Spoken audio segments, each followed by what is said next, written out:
What's happening? What's happening? What's happening? What's happening? What's happening? Y'all know what time it is, brothers, sisters, cousins. Y'all know what it is, bro. You know what time it is. Y'all get ready for the show. You know what I'm saying? I let my boy Neem take the daytime. I take over the night. You know what I'm saying? You know what I'm saying? You know what I'm saying? We work as a team.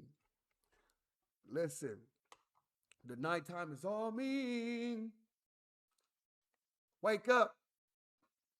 Wake up and smell what's going on, brother. It's the king.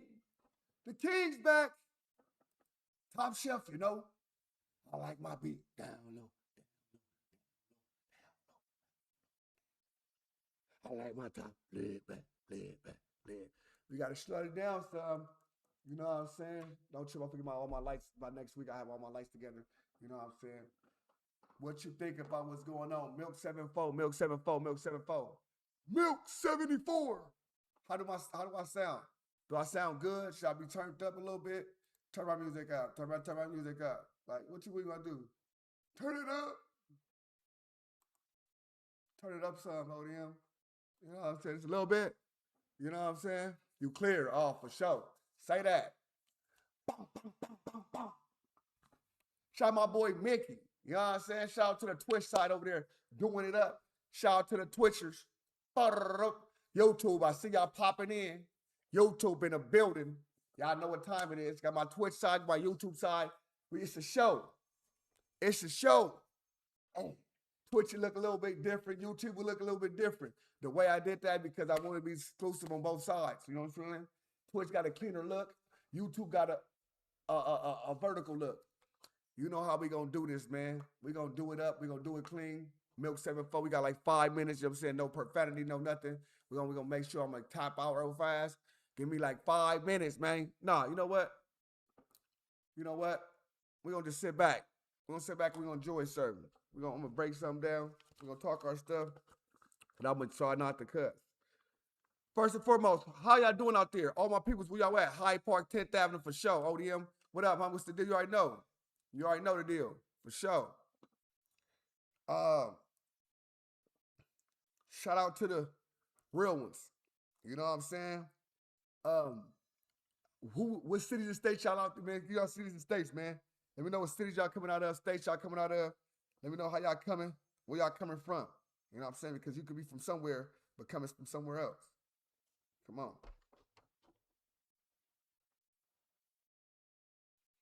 Black and white divided. All right. I think that just,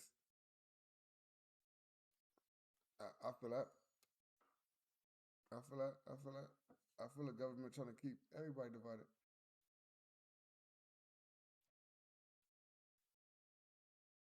Let's get it done. You know what I'm saying? Hey, one thing for sure, two things for certain. Please do not spam my stuff. You know what I'm saying?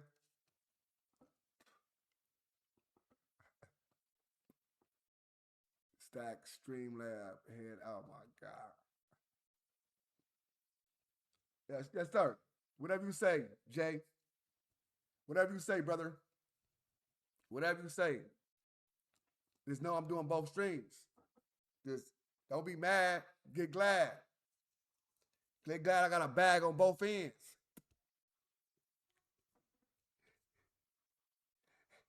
You know what I'm saying? Get glad for your brother that he out here being smart. Let's get it though, man. No further ado, man. I know y'all come here. Y'all come to hear Milk 74, cry, whine, complain, and grape about C-Mac. You know what I'm saying?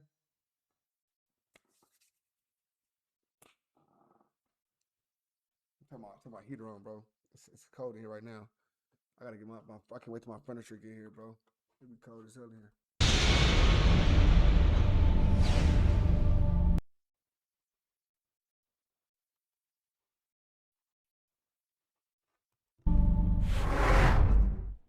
Hey, what's up, man? So I got something super duper special for y'all this time, man. We got Milk TV back on the platform, man. I almost messed up and called you your old name, but Milk, what's up, bro? I mean, you can still call me Milk 74 because that's what everybody on the internet know me as. So sure, I can't change that, bro. Facts. That's what you blew up as. That's what we seen all the shenanigans with you, no jumper going on at their facility. We seen all this, man. Everything built up off of Milk 74. So I know it's probably hard to shake that, right? It is and it's not. I mean, because that wasn't my name in the streets. My name wasn't Milk 74. I put that on when I started YouTube for some weird ass reason. And you want to know kind of why? Because I was looking at Tekashi 6ix9ine. And I said, he got 6'9", so I need to put some numbers on my. And I always figured that 74 was your set. You know what I'm saying? No, that's why I chose the numbers. That's why I chose 74. But that wasn't like that. My name wasn't Milk 74 in the streets. It was Milk Trey 4, different like that. But I picked the Milk 74 on once I started doing the YouTube. Yeah, everybody, especially if you're from the West Coast, man, everybody changes their name once they get on social media. You know what I mean? It separates things, which is cool. You know what I'm saying? It shows the growth, right? Yeah, hell yeah. Nobody. And I'll make that clear once again. Nobody made me or nobody said you gotta take 74 off your name. Hey, he said Tekashi 6ix9ine. He started off by saying he got his Tekashi 6ix9ine. Whoa! This is gonna be a great interview, bro. Oh my goodness. He got his from Tekashi. So he's inspired by Tekashi. What? Hold on. What happened to you? Went hold on. Like, y'all. Hey, is Gumby out of jail, bro? Gumby need to get him. Tekashi 6'9". All my both sides, I mean, on my Twitch side. If y'all ain't on Twitch, man, ODM Slim Show on Twitch, man. Tap in with that Twitch side, man. We try to get that bag right over there too as well. Make sure y'all get all the bags right. I came up with that decision because once the channel started growing, I didn't want it to just be specifically for like Hoovers or Hoover allies or people from other areas so like they can't watch it. I ain't want that, bro. So I took it off. Smart man. But it is not channel. It ain't the 7-fold. So Nah, and and originally when you came out, you showed a lot of love though to the Hoovers, man. Like you were putting, I think you were probably one of the first people I saw putting Japs videos out there and stuff like that, right? Yeah, I still do. I mean, I'm not against nobody, right? But I mean, I just can't focus on one. I just can't focus on them all the time. I would never grow. Yeah, and you know, No, give me keep 1,000 though. Now this, I'm not. I do be getting that milk sideways, but this is facts. This is facts. It's the things that he was saying at first wasn't facts. Now this is facts. You have to grow, bro. Let's keep it real. We got to keep it real. We can't be automatically milk slattering. And when he say some real, you got to give him his props when he say some real stuff. So Milk, you said some real stuff. You shorten your money up. I get you. I get it. And you shorten your money up and all. And long as I'm bringing attention to me, attention is don't go on them anyway. So. Nah, that's solid. Now, your perspective, I couldn't wait to get this because I've seen a lot of your clips going viral, especially on Instagram, you know, and I've seen people doing reactions of your clips on TikTok and them going viral, you know what I mean? So it's like, I've been meaning to ask you about the current, you know, LA street politics and things going on. So man, if you want to get into that, let's go. Let's go. Now, you've been covering LA hood politics for years. What's the biggest change you've been seeing in the streets right now? The biggest change I've been seeing in the streets? Yep. It's like a 50-50 yard. I mean, that's what I see. It went from a GP to a 50. Oh my God, bro. Do you listen what this man is saying? He said the change, what type of change you see in the streets? It's like a 50-50 yard. What? What? In what sense? That you got snitching out here? Of course, been out here. The civilians been snitching. It's like a 50-50 yard. It's like a 50-50 yard. But listen, this is the main thing. For you to understand what's going on in the streets, you have to have your ears to the streets or you have to be in the streets. Milk don't have neither. Milk don't have neither. 50. Now, what makes you think that? What makes you say that? Because it's not what it is. It's just not what it was. Not when I was outside. When I was outside, none of this internet would be going on. You wouldn't. When was you outside, Milk? When? Name the time you was outside, the years. Give us a year. Give us a area we looking for. Be recording yourself, going to other people's hoods. You just wouldn't be doing all. So, like a 50-50 yard. I'm not going to record myself going to no it'll be hood with a gun and all of that shit. That's low-key helping the FBI bring an indictment against us, in my eyes. So, I don't know, bro. I don't want to be in the streets. I don't want to go hang out. I'm not doing none of that. Now, what's crazy is a lot of people back in the day, you know, and I'm going way back. I got a question tied to this too. But like 10, 15 years ago, there were guys who were actually scared of the camera, who were real street guys. Like you couldn't bring up a camera in a party with them. You couldn't bring up a party anywhere. He only stamped him because he was viral on the internet. The reason a lot of people stamp him, because he's viral on the internet. So we stamp him, right? We stamp him, get him going, and he fuck with the homies, we can get on. But then if he fuck up and say, fuck us, that's different. He's like a 50-50 yard. And now social media is ingrained in everyday life. Do you think that leads to what you're saying where you feel like it's a 50-50 yard? Yeah, but I feel like in another, it gotta be probably like another 10 years, nobody in LA is gonna have a set. So the set is gonna be on Instagram, bro. They're gonna have Instagram groups that represent they hood, and they said, bro, this shit is over with. I mean, it's a good thing though. It's a good thing, bro. I was one of them people. I get mad, low-key envious and jealous when people be posting these throwback pictures, like really throwback, because I wasn't taking pictures. You couldn't get me to take no picture. I felt like a weirdo taking pictures. Mm-hmm. There's a lot of people like that. And a lot of people have said what you said as well, that things have kind of, you know, number one, and I have a big question about this later, about demographic changes, like as far as like, most of the black communities, a lot of people moved to the South. A lot of people moved out even further. So things are kind of, you know, things are getting a little bit better in that way. Like things are actually changing in that way, right? So do you think that adds also to what you're talking about? Because, you know, the question, and let me go ahead and pose this question. Are things more divided today than they were 10 or 15 years ago?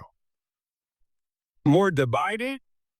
Yeah, divided. As far as like, as far as like, you know, how you had. Nobody put him on. He ain't been put on. He's not put on. He can't tell you who put him on. He gonna tell you what 600 said. Nigga, the hood. They allowed me to start banging. So I started telling some people up at 7-4.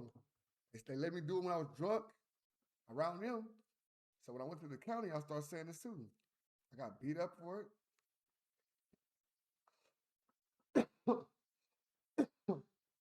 And then a nigga that stamped him, he turned on both of them. Because he didn't want to go to the hood day.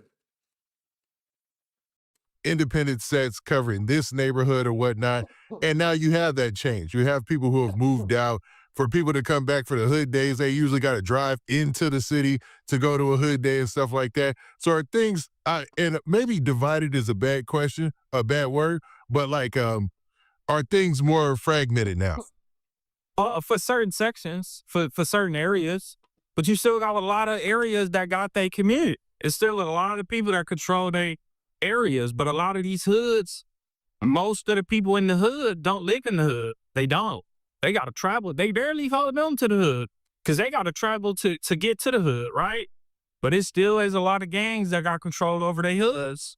I mean, in my community, it's still people over there. They're not going nowhere no time soon. It's just not going to, because that area ain't really getting gentrified like that. So it's still people up there. But then you got areas like where the Fruitown Brims was at, they hood got took, but they still got a hood. See, people think they hood is just gone. It's not gone. People just don't really, you got to be from LA or really know to know. They still got a hood up over there for sure.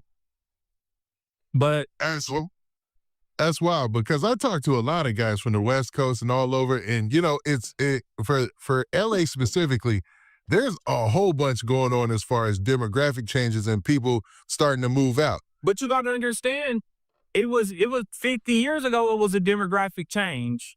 Compton was white. Inglewood was white. I mean, most of these places was more white people than anybody else. So it's just going right back to what it was. But what I don't like about it is most of the black people that's in LA, they're not from LA. They didn't come from California. They came from Texas, Louisiana. They came out here, right? And it's like they came out here to dope game and all. And most of them don't got nothing, no property. They going right back to where they came from. And it's because of the gang banging, because a lot of them people had homes. They was first generation homeowners. Most of the Crips, most of the first generation Crips, Power Root, even before that, the gangs that predated the Crips, people always say these people fighting over communities they don't own no property in. Well, they did. A lot of them did. But through laws and the kids gang banging, they lost them or sold them. And I think, man, I'm glad you made that point, Milk, because a lot of people forget about that. Like, I think even like George Bush Sr. was born in Compton, like, or something like that, I heard. Like, I ain't for sure, but I could tell you from what I know and from the people I talked to, Compton was white. That's where you get white flight from. Yeah, I remember hearing about that. And, you know, I've got, like, there's people I know who you know, grew up in Compton and seen that demographic change. But when it comes to, like, say, for the rest of LA, you talked about the fact that some places are still standing like it's still the same demographic and it ain't probably gonna change for a while. What areas are those, if you can say, you know? Inglewood still got a large percentage of a big black population, even though they gentrified it and they put that stadium, but it's still in pockets of them homes. Because Inglewood got a lot of homes. So a lot of them homes over there are still owned by black people.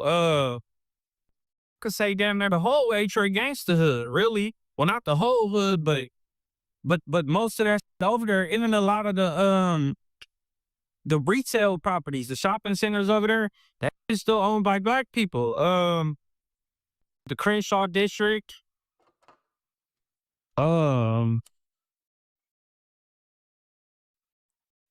Yeah, I mean, that's pretty much it. That goes to show that, man, maybe it's not as a dire situation as some people put on. Like, but as it far is, as like, though, but that is just because of the housing prices out here. That's all it is. So people who don't own houses, they ain't got no choice but to then move, or they bought houses in Palmdale, Victorville. Back then in the 90s, them houses was $80,000. $80,000. So a lot of people said, the Crips and the violence, we just gonna go to Palmdale.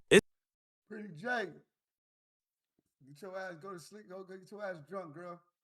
You don't supposed to be inside here. You supposed to be getting loaded, woman. Do it up. Enjoy yo. It's a big black population in Palmdale, the IE, Moreno Valley, Lancaster, Victorville, all that.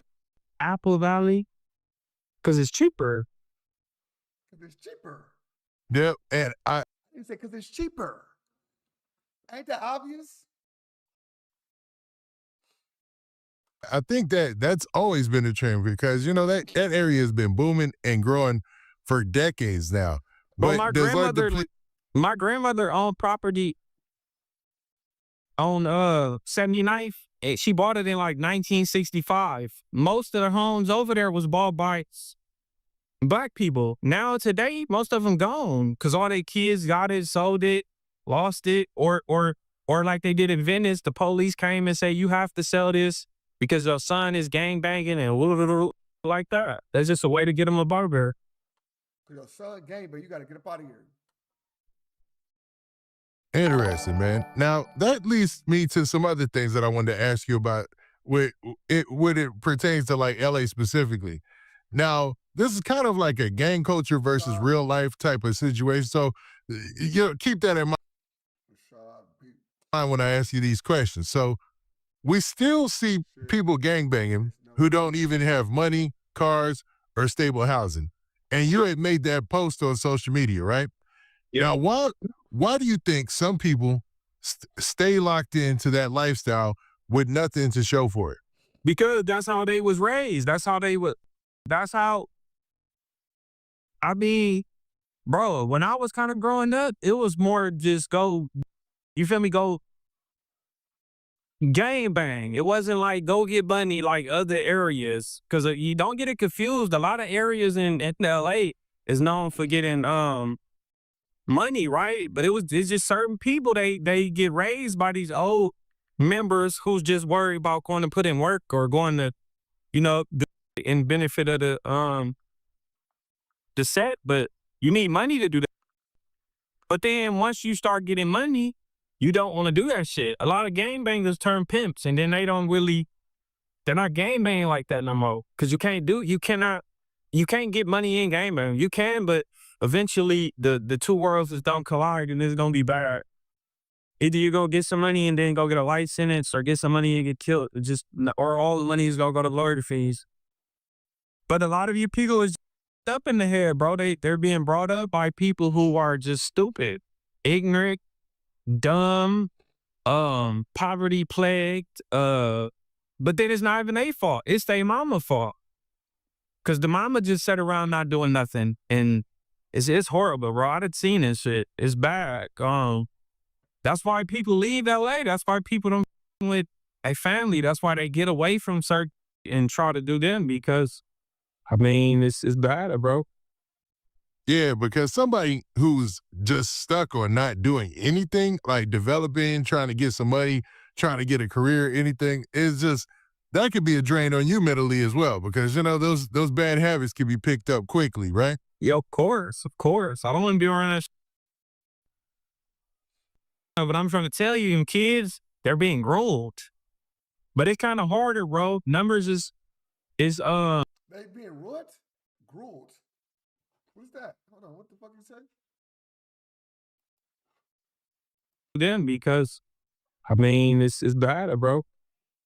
Yeah, because somebody who's just stuck on not doing anything, like developing, trying to get some money, trying to get a career, anything, is just, that could be a drain on you mentally as well, because, you know, those bad habits can be picked up quickly, right? Yeah, of course.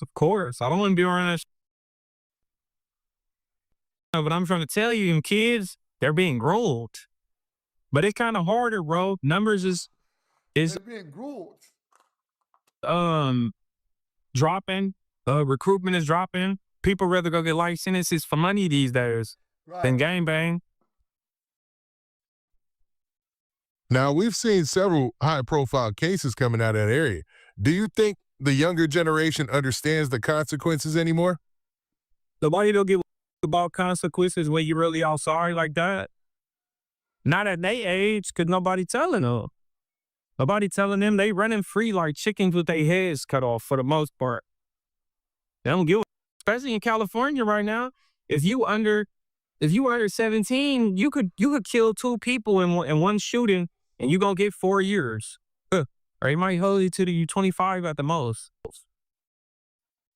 Yeah, because you're talking about the juvenile life law, right? Yeah, that's a good and a bad thing, right? Because I used to be, I'm kind of mixed. I'm kind of in the middle of that shit, right? Because yeah, I feel like juveniles should get a second chance, but at the same time, it's like you gotta watch them now, because now they could just kill you and they gonna get 4 years. They gonna go to Disneyland for 4 years and eat snacks, gangbang, be on the phones for 4 years, and you dead. So I don't know. Do you think that's what always incentivized older gangsters to send the younger guys out there to do the dirt? Not really, because back then the older dudes wasn't even getting a lot of time because they was young. Even when they was, I know people that killed people back then and got 7 years. The laws was different back then. It wasn't as it's not the same as when it got to like the 80s and the 90s. When it first cracked off, that shit was different. Even in the early 80s. That is true. You would hear about people, like there would be reports about people coming, getting released from jail after they had already committed murders and stuff, and which started to die down, especially in the early 2000s. Like they put an end to a lot of that, you know what I mean? And then it's still to this point, to this day, that's a rare thing that you ever hear about. No, I'm saying, but back then they was getting 7 to life sentences. They just wasn't getting 7 years. They was getting 7 to life, but they was only doing 7 years, or they was getting them charges dropped down to manslaughter. I know people that did a lot of shit that kind of like escaped a lot of time back then, but then laws start changing. It did. That's crazy, man. That's crazy. But yeah, of course they want to groom. They want to groom the young kid. Yeah, they do. That's why they don't use the word groom, but I do because it's grooming. It's the same thing. What is the difference? You getting a young kid and you grooming them. I know that, bro. They didn't did it. They grooming people to go do robberies, running banks. They just grooming them to be cold-worded gangbanging killers. Yep, and this is the same person that said he was a gang maker. And he was out in the streets. He was an ass. He did it all. A couple of years ago, this man was saying he did it all. Before the Hoovers got on his bumper, this was the man that said he did it all. He was one of the ones out there. That ODM Slim, C-Mac don't know what they talking about. That he was one of them ones. That he did it up. Now, they grooming him. That's a very good comparison. Just the way that we look at Hollywood, or we look at these rich and powerful people, and we use that same term. It's the same thing, because you're taking a young, impressionable mind and giving it a bad goal. When you're young, your mind is set on goals, accomplishments through input. So you're giving them a bad goal, and once you put that in there, it's hard to shake that. So yeah, it's definitely a grooming situation. Like, you grooming a kid, bro. If you taking somebody else's kid and you teaching them all fists when they're a kid, bro, I don't know what the word to call it. Nah, you solid on that. I mean, you can't even go to the army till you 18. Yep.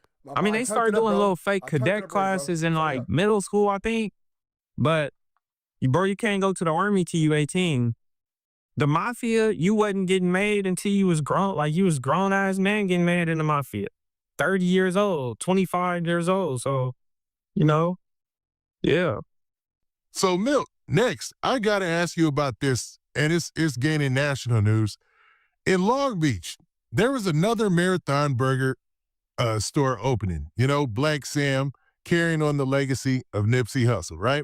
Opens up a new Marathon Burger location, and they have this big situation. They have a band come out, they have cheerleaders out there, Snoop Dogg comes out, whole bunch of people from the culture as far as hip-hop come out, but the night ends in tragedy, man. What did you think about this whole situation, Milk? I was disappointed, but it wasn't no shock to me because I knew something was going to eventually happen. I mean, it didn't happen directly at the marathon, but that transpired from people going to the Marathon Burger, and it just went bad, bro. It's just disappointing. It's horrible. Man,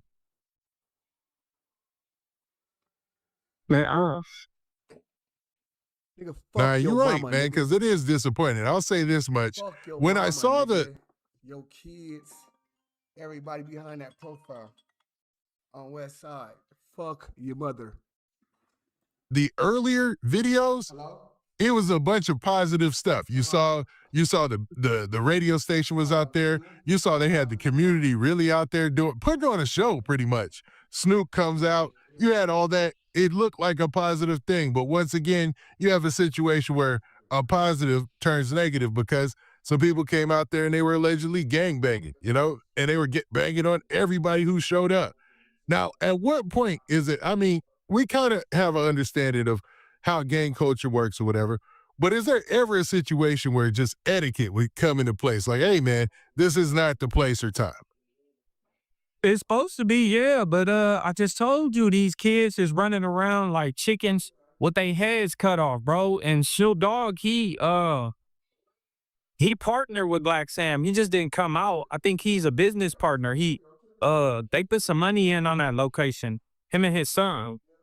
And yeah, everything was cool, but they still, the Marathon Burgers still need to have more of like crowd control and more security in place. You feel me? Even on the corner, but you can't stop nothing that's happening.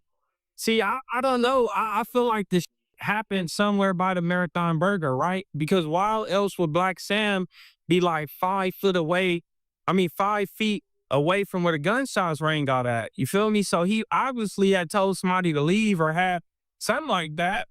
So yeah, I don't know. It's just goofy, bro. You can't have nothing with LA culture, with the gangbanging culture, bro. That should have killed Marathon Burger. People keep trying to say, oh, it didn't happen directly at Marathon Burger. Yeah, it probably didn't. But the problem stemmed from the Marathon Burger.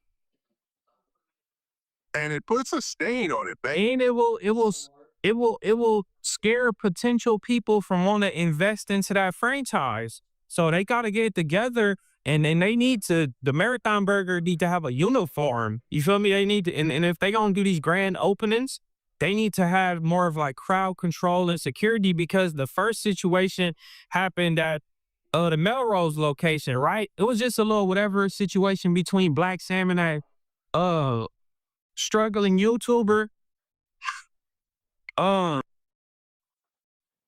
And we glad that he didn't crash out. You come back and pow, pow, pow, and, get cracking on the whole spot. Now, it didn't nothing happen at the Venice spot, right? And that's because it's too far for a lot of these young LA gang members to get to, realistically. Like, they probably only got gas money. Gas on the eye out here again. They ain't got no gas money we get. Hold on. Now, it's a gang in Venice, though, brother. It's a gang that's in Venice. It's a gang that's in Venice. You know what I'm saying? A gang in Venice. Venice Showline Crip. Venice Trece. It's gangs in Venice. What are you talking about?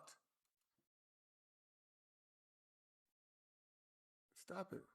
ODM called Flacco all type of things. Then now he's best friends with. I ain't best friends with no nigga, bro. Shut your nice ass up. You hoe ass nigga. You and this motherfucker sucking on dick, bro. You's a horny ass man, you know what, sir? You horny as hell, you freaky as hell, and you come here sucking on dick. How do dick taste? How do dick taste? How do dick taste? Shut up. You sucking on dick.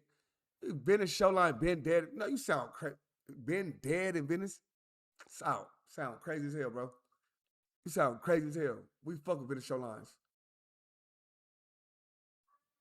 Man, we just, bro, the homies is over the Venice like 3 weeks ago.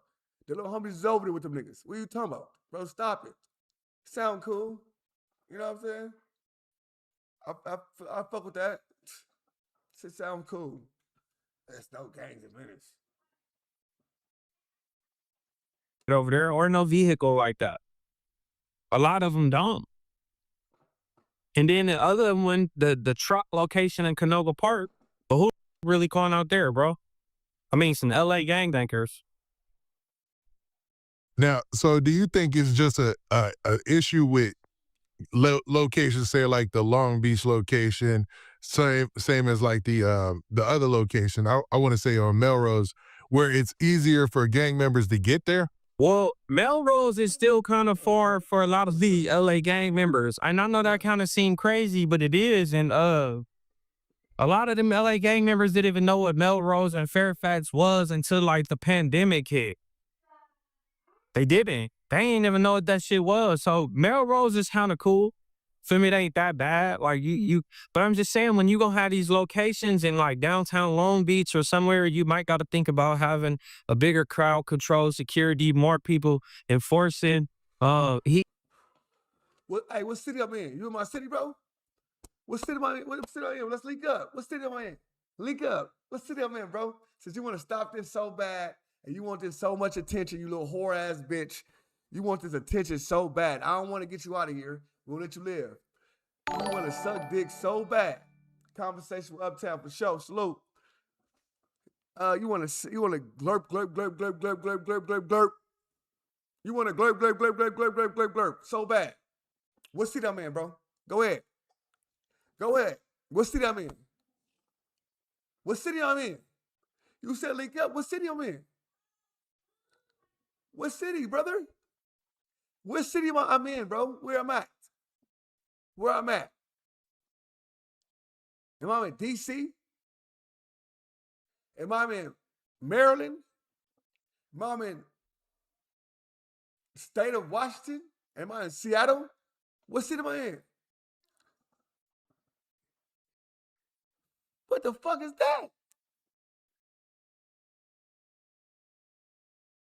10 times. That's not the city I'm in, brother.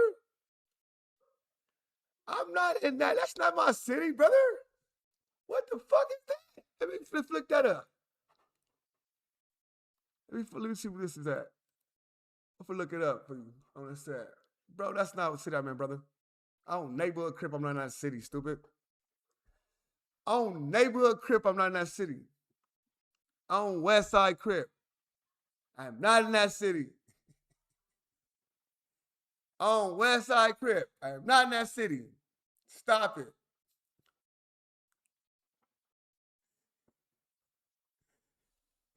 I'm not in that city, bro. I'm not. I don't know what the fuck city that is. I don't know what it's at. That's what that's at. What that's at. I see what it's at. Oh, look, I got 4 bands already put through here. Nigga want to stop the whole content because we going viral. These niggas want to go viral with me because it's so bad. Let me look this city up because I don't know what the fuck that's even at.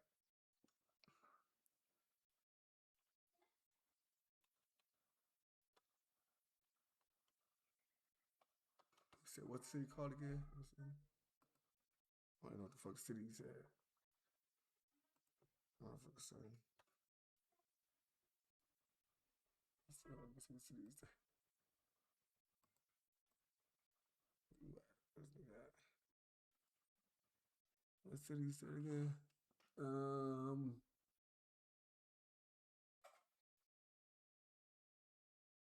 Where you at? Oh, yo. This motherfucker at. I forgot the name of that motherfucker again. Fat. Oh my god. Damn, what's the name of this bitch?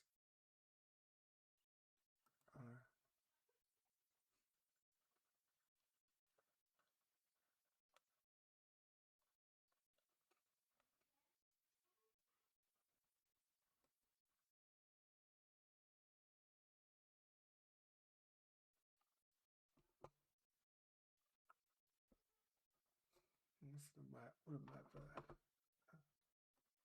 Yeah, it look nice though. It look nice over there. Where is this at though? Let me see how far it is from me though. How far is from me?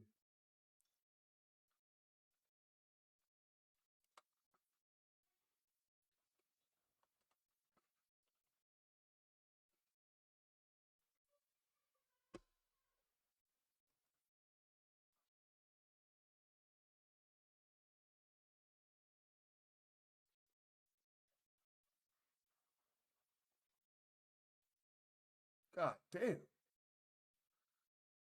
You like 4 hours away from me, brother. It's all right. You like 4 hours away.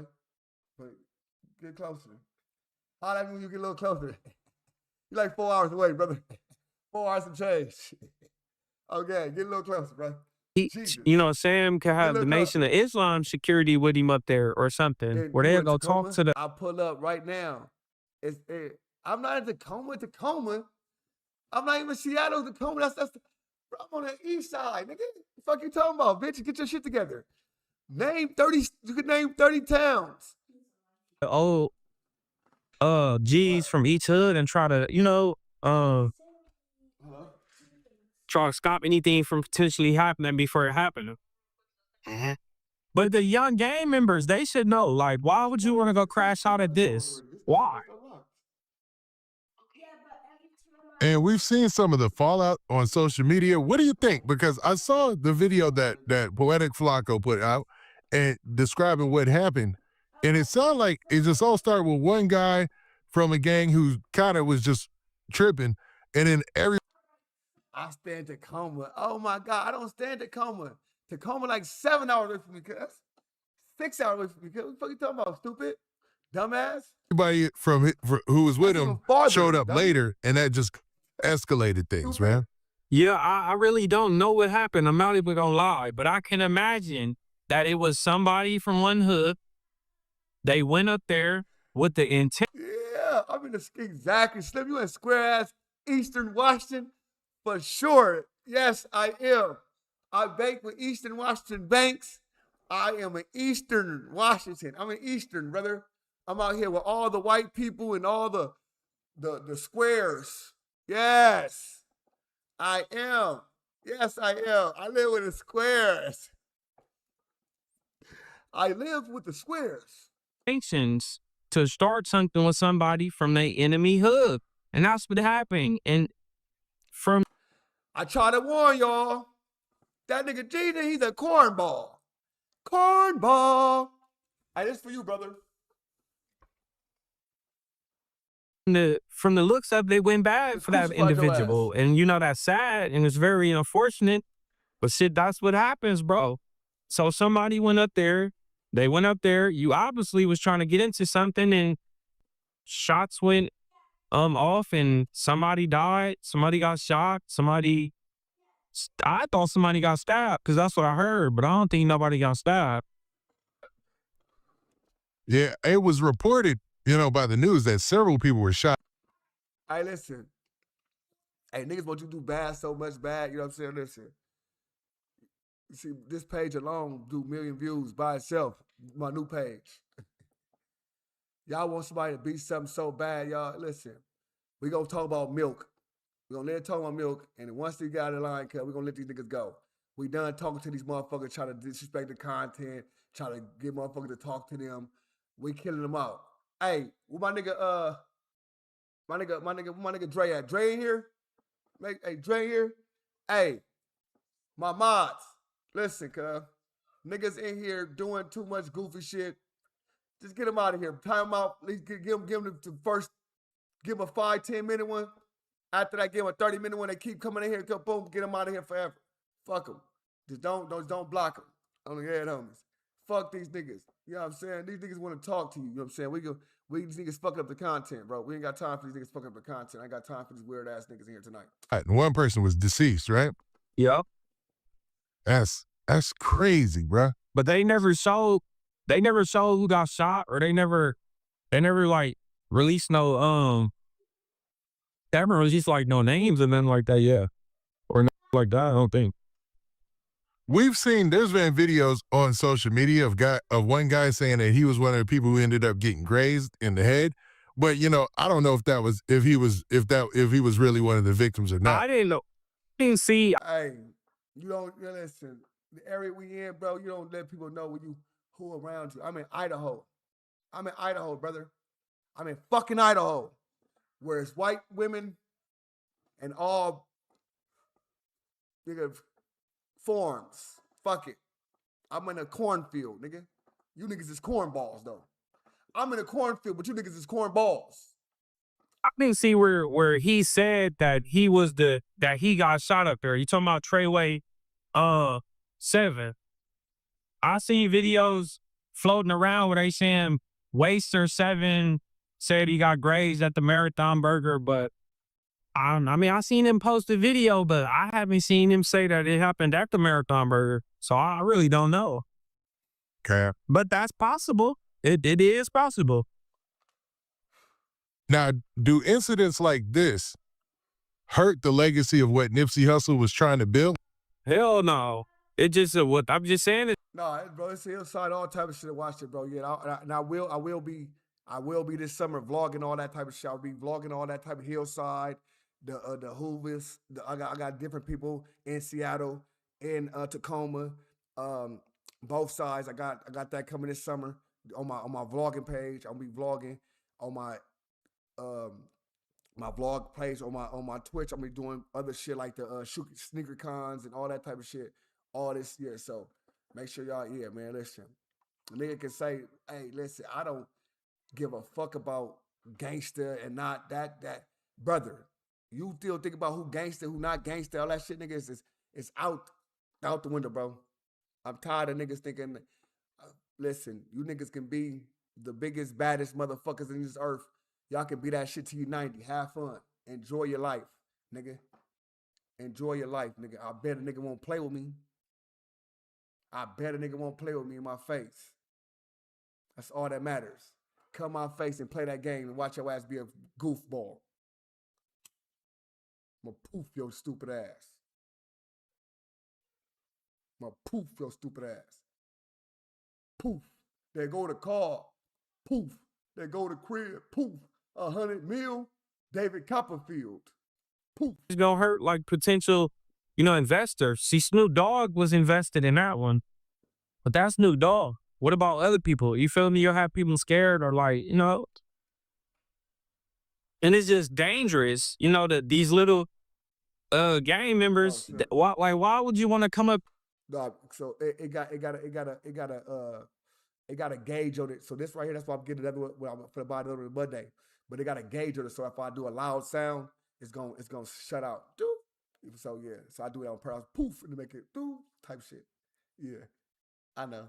There, bro, and it's gonna be children, kids, families, regular people. Like, you don't come up. If you gonna come up there, the most you should just come up there with is your hands and just be ready to fight and packed out. If you gonna come up there tripping or not. If you get caught slipping and get packed off, you don't come up there shooting. Yeah, it's wild that somebody wouldn't just take that day to say, "Hey, man, what's up with the homie C-Mac? C-Mac straight. I ain't talked to him this morning. I talked to him like yesterday though. Last time I talked to him. He's straight. He good. Nigga getting his content out the way, getting his money. let's just have a good time and chill," especially if nobody's tripping on you. That's not LA. Yeah. That ain't LA, bro. Now, do you think that's part of the problem? Man, that's a fact, bro. Listen, bro, I'm out the way, fool. You see me, I got a full custody of my daughter. I take care of my kids, brother. Like, you know what I'm saying? I don't worry about these niggas. Oh, get out there, nigga, get crazy, Slim.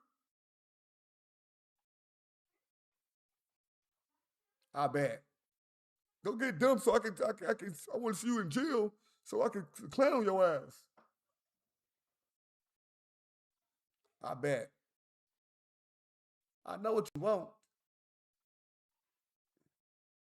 You can have whatever you like over there. Over here, I'm going to do me. West side. Of course, that's part of the problem. Yeah.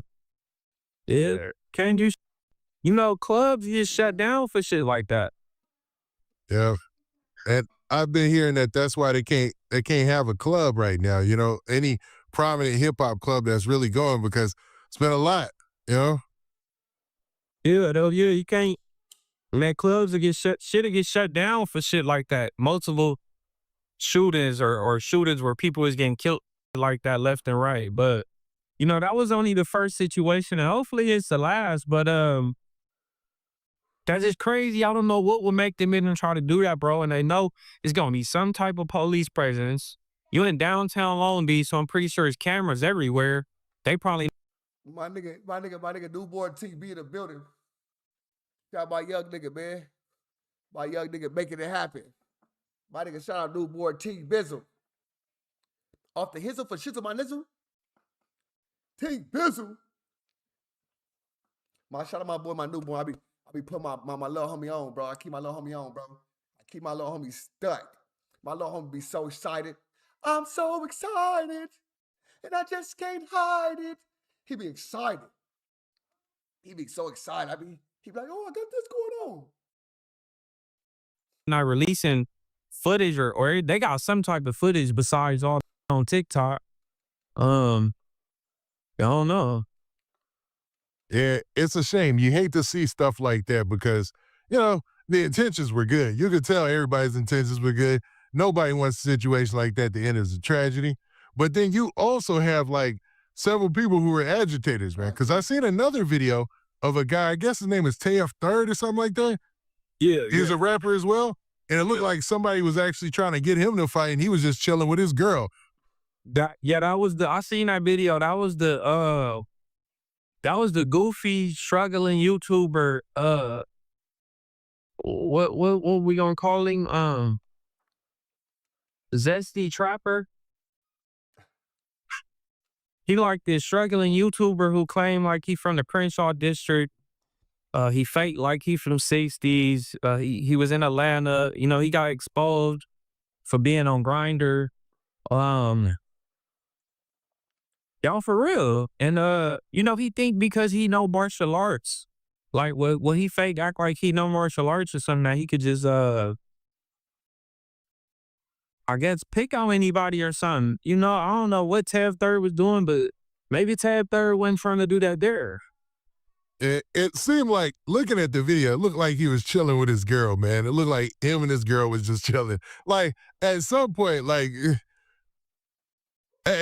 when do you say, all right, man, I need to get a life, or I need to just go on and leave people alone? But that's all that's all that the struggling YouTuber do. He had an incident with Bosto, where him and Bosto ended up on the ground on like wrestling or something. Now that's wild. You bro. didn't see that? That's wild. Now I didn't see what happened with him and Bosco. You know what I mean? Yeah, I'm talking about Zesty Trapper. You know what I'm talking about? Yeah, that post the horrible ass content who just like, you know, it's just horrible about everything about it. But yeah, he had a situation with Bosco where he tried to like, I don't know what happened. Something happened, but it's a clip of him on the floor. And Bosco kind of got him like, or he got Bosco. They both got each other in some type of hold. They're not playing this. The situation is serious. Milk, but where you was at? Did you get up there? Did you? Milk nervous.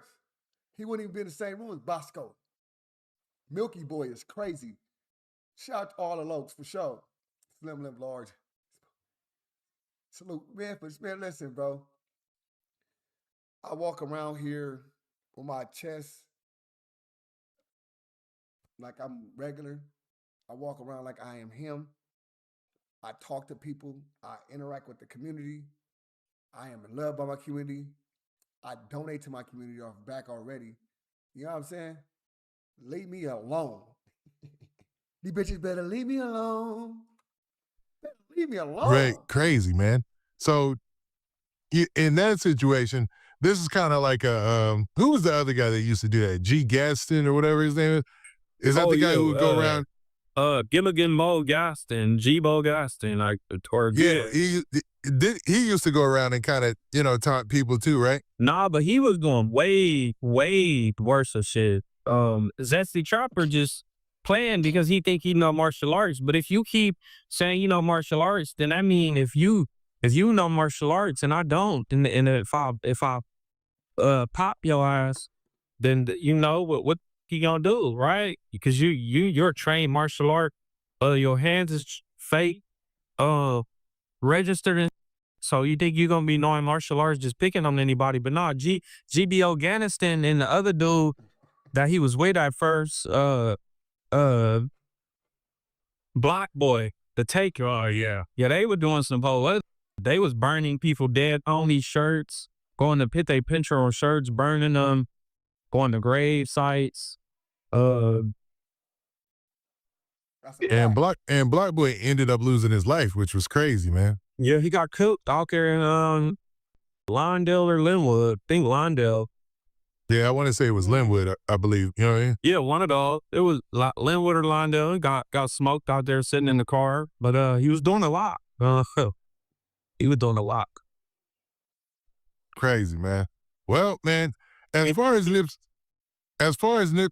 Hussle, his situation, or excuse me, Black Sam, his situation, and Nipsey Hussle's legacy, do you think that regardless, man, people are so invested that, you know, things will be successful and there'll be opportunities to correct all these blemishes and what's going on? Yeah, of course. Of course. You feel me? I think he need to do a marathon junior burger too. You feel me? Where he has some at Wagyu beef, but he lowered the price a little bit. You feel me? Kind of, you know, have like a Tam's burger or a McDonald's price. Yeah, have something cheaper but the same quality. I hear you. Yeah, you feel me? Make a marathon for that. a little Marathon Junior burger. He can make like a rest. You know, like out here they got Tim's burgers.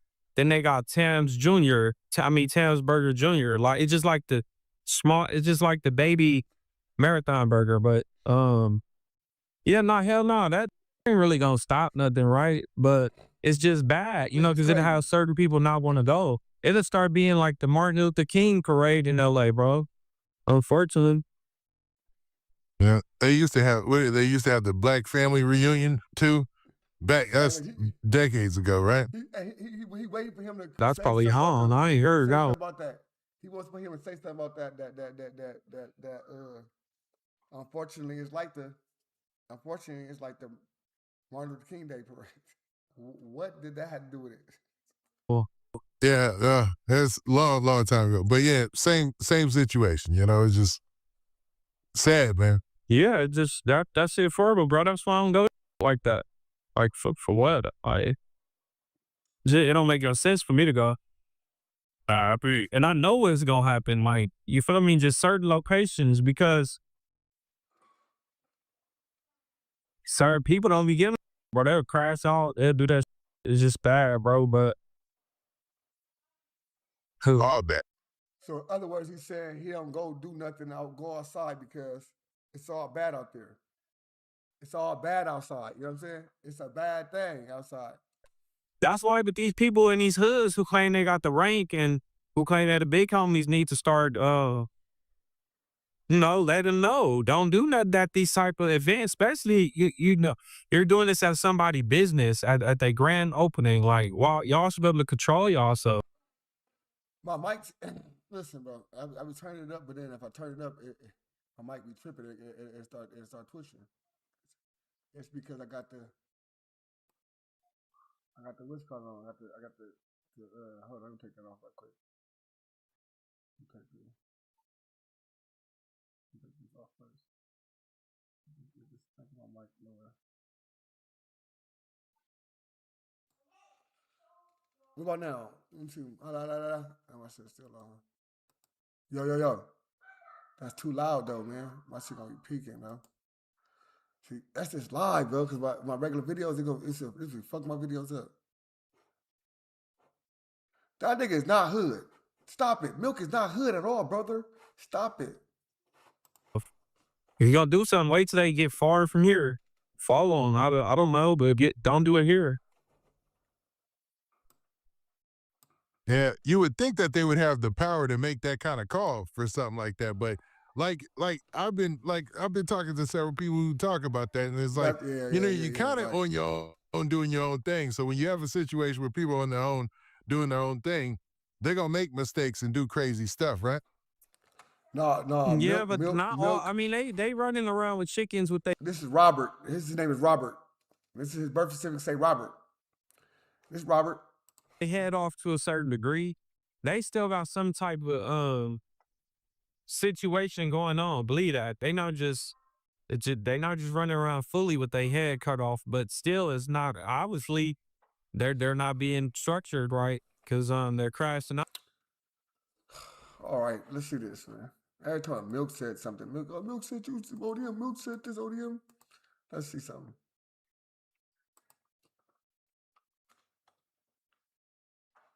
Damn.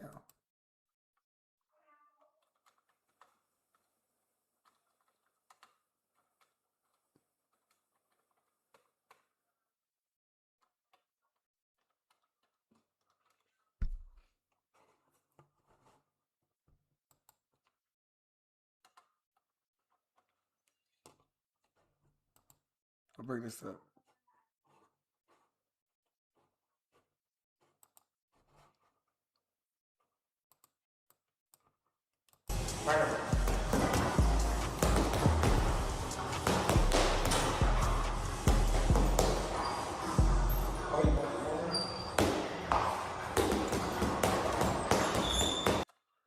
Why are you kicking the bag? Hold on, bring that back.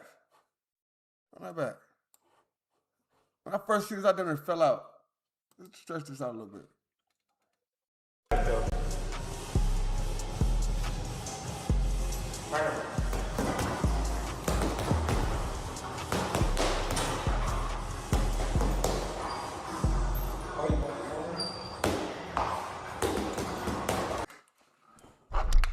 Why he rushed the bag like that with his chest out? No, not this.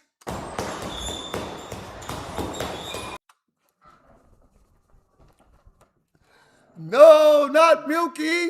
Not the Milky Way.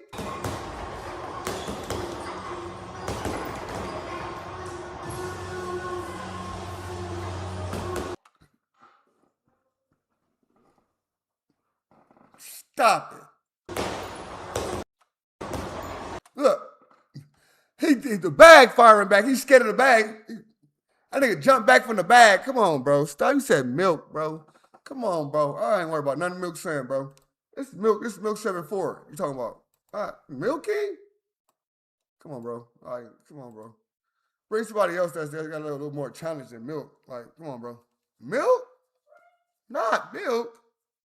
Got Milk. Head ass. Stop it. Stop it. Stop it. It's Got Milk, head ass. Stop it.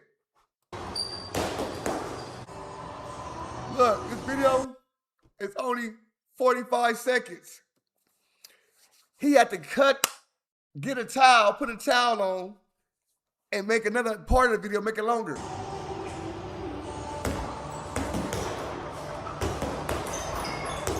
Look. There we go again with the feet. Oh my God. When the going gets tough, he gonna try to kick. He gonna pick his ass up. Boom, lay his ass on his ass. Bop, bop, bop, bop, bop, bop. He a white boy. Everything you hit, every time you hit him, it's gonna show. Every time you don't have to worry about it. You just got.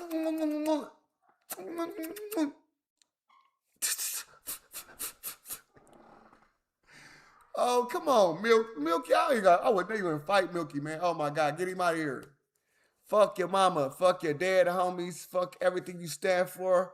Fuck your dead grandpa and your dead grandma. West Side. F her, F him, F your kids and all that. You know what I'm saying? I don't argue with no profile. Get him out of here. Get the bitch nigga out of here, man. I ain't got my phone. Get his bitch ass out of here. Straight up. I'm gonna fuck your mama and your kids, nigga. I don't care.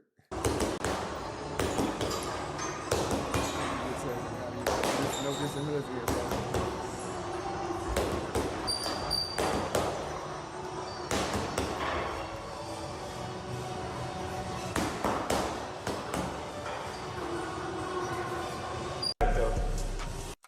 He's tired. Get him out of here. Who's my phone at? Get this nigga out of here, cuz. Word ass nigga.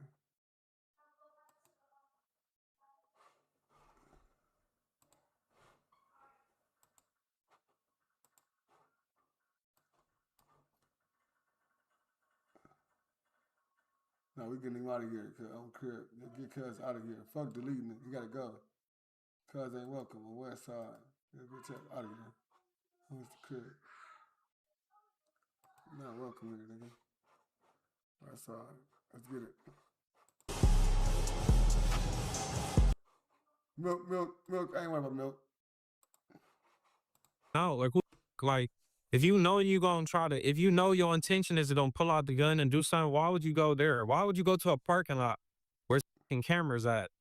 Where either you came in on camera or you left in that car on camera. Like, so they're gonna get the cars, they're gonna, like, or you got caught on camera. Like, I don't get it. It just don't make no sense. Done gangbanging, you want to kill somebody on camera and go get a life sentence. But, and then go to jail and gotta get along with the same people, homies who you just killed. It's the wildest situation, man. It's just it's a dumb cycle when you look at it. You all right? Horrible, just stupid. He's dumb. Like, you gotta think about that. If you if I beat you to death on the streets and if I go to jail, I'm gonna be getting along with people from your hood or allied to your gang or something for sure. If I go to prison, you're gonna get along with them. You have to, or you'll be removed. All right, Milk. Next, I wanted to ask you about this, man. Now, there's been a lot of talk, and we talked a little bit about, we ended our last segment talking about, the prison culture and whatnot. And there's something that stretches from the prison culture we see all the way to the streets. and it has a lot to do with the race relations between black and brown in Los Angeles. And this is monumental that I get to ask you about this because you being a white guy from a black gang who pretty much, reacts and it was raised in the black community, I know people want to hear your take about this situation. Now, with that being said, how do you personally see the black and brown tensions in LA? In LA? Yeah, in Los Angeles, Southern California. I mean, it's there and it's not. I mean, it's I don't know. Like, LA is. I mean, it's there and it's not. I mean, it's there and it's not. It's there, here, and there, and there. Give me some water, cuz I'm dead, homies. It's there and it's not. It's not as. LA is not as bad as other places. I mean, you talking about on the streets, like. I mean, just your simple, normal day-to-day interaction, like people, because Mexican and blacks, Mexican and blacks are seeing each other on a daily, or not fighting, or not running into each other, just attacking each other. So no, it's not that at all. Okay, now I've talked to several different rappers, and they paint a totally different picture for the general public. And the idea of the general public on social media, if you look at TikTok, you look at Instagram, you look anywhere, is that pretty much, there's a very big racial problem between blacks and browns in Los Angeles. And it's like, and it extends to civilians, not just street gangs. You know what I mean? I mean, it probably is. But he don't know. He don't be in these streets, so he don't know what's going on in LA streets. He's not there. That's like ask somebody what's going on in Iraq. You ain't even there. So you're going to say, I don't know what's going on. That's what he's telling you. I claimed him, but I'm not from there. Type issues. Hey, my mods, listen, all my mods. Anybody coming here dissing hoods, anything like that, bro, I shouldn't, as soon as I see that, nigga get right cracking. Bad homies. Like, I shouldn't have to stop my live, none of that. Gotta get on their ass. On some real shit, we ain't doing no hood diss. I don't give a fuck if it's the homies playing. Listen, get up on it. Look, hey, cuz, ain't no dissing no hoods, bro. Get up out of here with that. That shit not for the internet. I don't give a fuck who it is. Straight up. I ain't got fuck. Don't do that on here. Don't do that on my shit. Do that shit in somebody else's shit. Like, weird ass niggas wanna come in here, wanna be seen. Fuck your mama. Fuck everything you stand for. Fuck your grandparents type shit. But yeah, man. What's up with it? My boy Too Blown popping back out. Let me find out if Too Blown packing back out. Too Blown popping back out, bro. Too Blown popping back out, man. How y'all doing, bro? How everybody doing? Too Blown. I don't know, bro. Shit, I grew up around Mexicans. Not at work with Mexicans. Like, we don't, like, nobody. I mean, everybody decent people. I mean, I think every group of race, some of them just love their race so much that they don't get along with no other group of people like that. I think every group got people like that. I mean, what's the word I'm looking for? They just so like, they just so into their culture. I don't even know the word I'm looking for, but no, LA, bro. I mean, you got certain black kids that beef with Mexican gangs, bro. But that's don't got nothing to do with like the general public. And then that's very few. But for every black gang that beef with a Mexican gang in LA, it's for black gangs in LA that share hoods with Mexican gangs. So I mean, but then as far as on the streets, no. Now, what about the fact that some of the Latino gangs, they bang NK, so N-word killer and all that, you know what I mean? And that you see that in a lot of hoods posted up. No, and, you don't see that. You have that. You don't see that in a lot of hood. You don't see that in a lot of hoods in LA, at all. But no hood in LA is putting NK. When you talking about hoods like that, you talking about like in areas where there's no black population, like in the valleys or maybe in Long Beach with certain gangs, but that's not all the Mexican gangs. Like it's not just one Mexican gang in Long Beach. It's other hoods out there, and they all up in the NK. They all in the pressure suit. Okay, that's a little different than the scenario or the scene that's been painted. You can be in the you can get caught in the Mexican hood, or you could be walking around the Mexican hood. You're not gonna get beat and killed.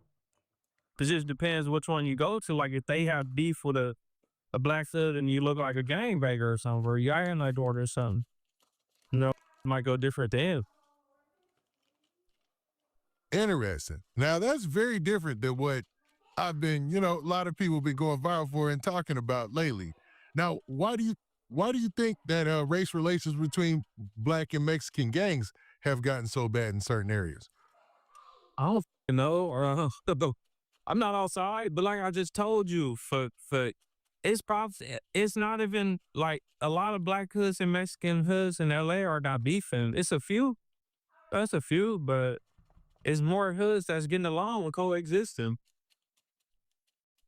Really? Interesting. That's a different take, Wait, man. you That got is a a few- You got hoods that beef like I don't want to say I ain't gonna be saying their names and shit. But you got like 1, 2, 1, 2, 1, 2. It's like it's a few, but it ain't like just every hood. Like if you just go somewhere, like if a black and Mexican is just on site and it's just So, LA, Compton, Watts. Well, I don't say Watts, because I don't know no Watts hood that say NK, right? I ain't gonna say that. So in LA, the NK hood will be the ones with the 30 rules and shit at. The little whatever it's called, I don't know what they hood called. But they over there by 30 rules. They write NK, all that type of shit. Dead homies do stuff to black people and all that type of stuff, right? So every Compton, you got different ones. You got the T flats and different things like that doing it, right? But now, is he right by niggas coexisting with them? Yes, it's a lot of hoods coexisting. And Compton, as much Watts, all that coexisting.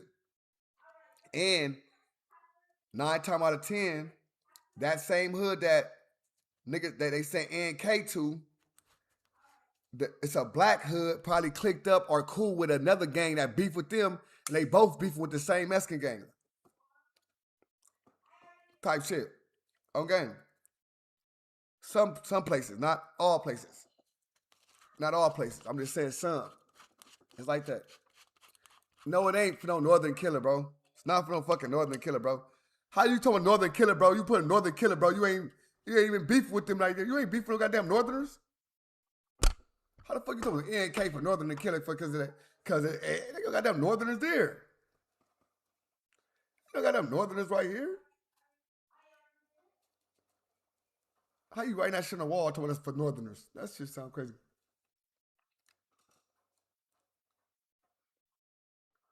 They even got a hood called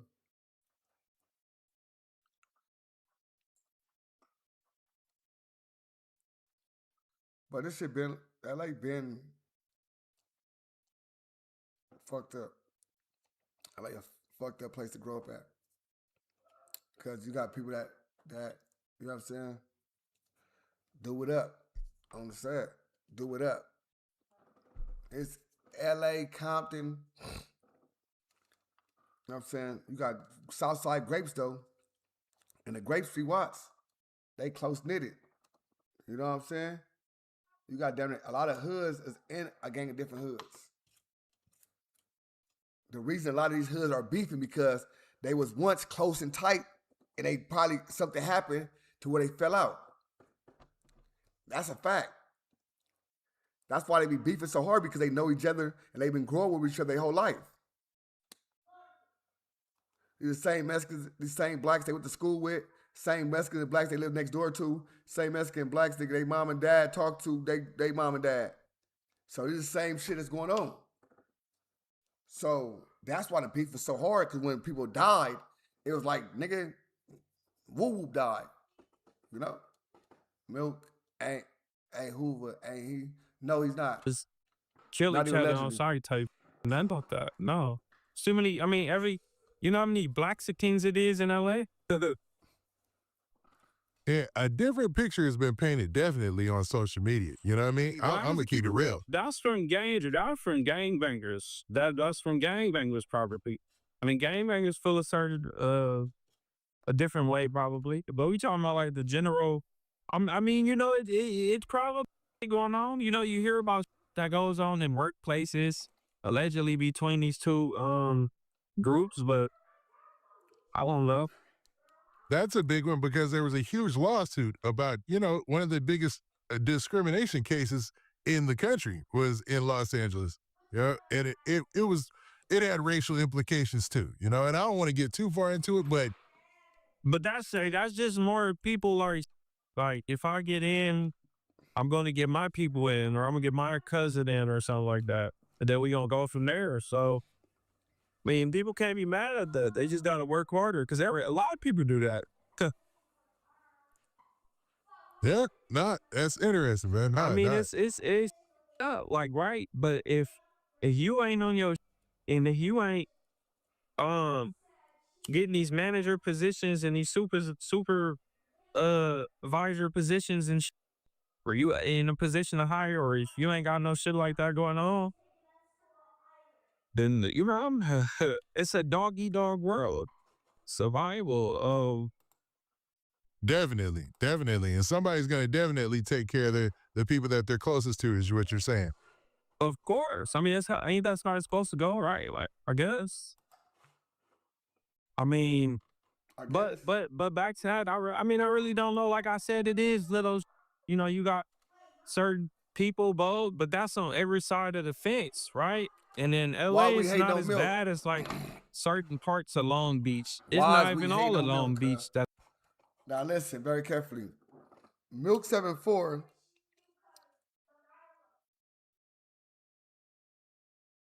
has obsessed and hate on everybody. So if Milk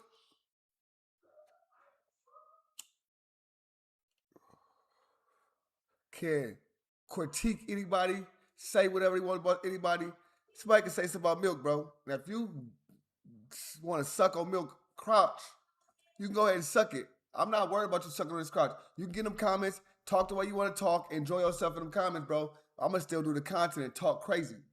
Do your 1-2 step like Sierra. I'm going to do mine. It's like that. Because if you got a downtown Long Beach and other parts of Long Beach, these people coexisting and living good lives. Really? Downtown really? Long Beach is not even a bad area like that. You're painting a way more positive picture than I've heard. You know what I'm saying? Like I've heard that basically, you know, especially in parts of Compton, that they got NK. 5 line, that's Bonnie on us. Shout out to the 5 line, that's a Bonnie on us. Try my nigga Lil One and all them fighting for Bonnie on us on the set. My nigga Duke from the Deuce and all that, man. Shout out to my niggas, man. On the hood. I used to be in the projects, man, for real, nigga. My Trey Line niggas and all that, man, on the hood. Nigga, telling them, my block niggas too, you know what I'm saying? I ain't gonna forget about my block niggas on the game. 10-8 niggas and all that, my nigga Ray, you know what I'm saying? 10-8 on game. On the walls, well, you know, the black residents who are just regular people feel, you know, a certain way about that. And then in certain other places in LA that, you know, the same thing is going on. Hell no. Compton is not LA. And in LA, there's no gang in LA writing NK on the wall, like in Los Angeles, South Central LA, West LA, or whatever. Now Compton, maybe, but that shit ain't even like that. It's not, right? Like, this is not the 2000. The insane run all the way down to 5th Street. Ain't that downtown? Yeah, that's downtown.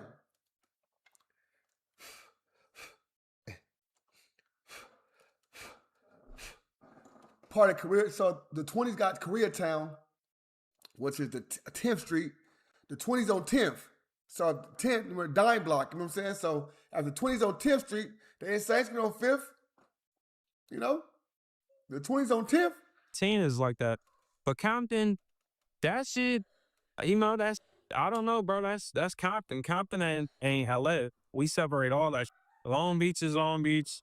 Compton is Compton and LA is LA. Let me tell you something. That's a lie. Now, is it different type of shit going on in Compton? Yeah. Different type of shit going on in LA? Yeah. But these cities are adjacent, adjoined. It's gangs that beef within the cities across lines. We got gangs in LA that beef with gangs in Compton.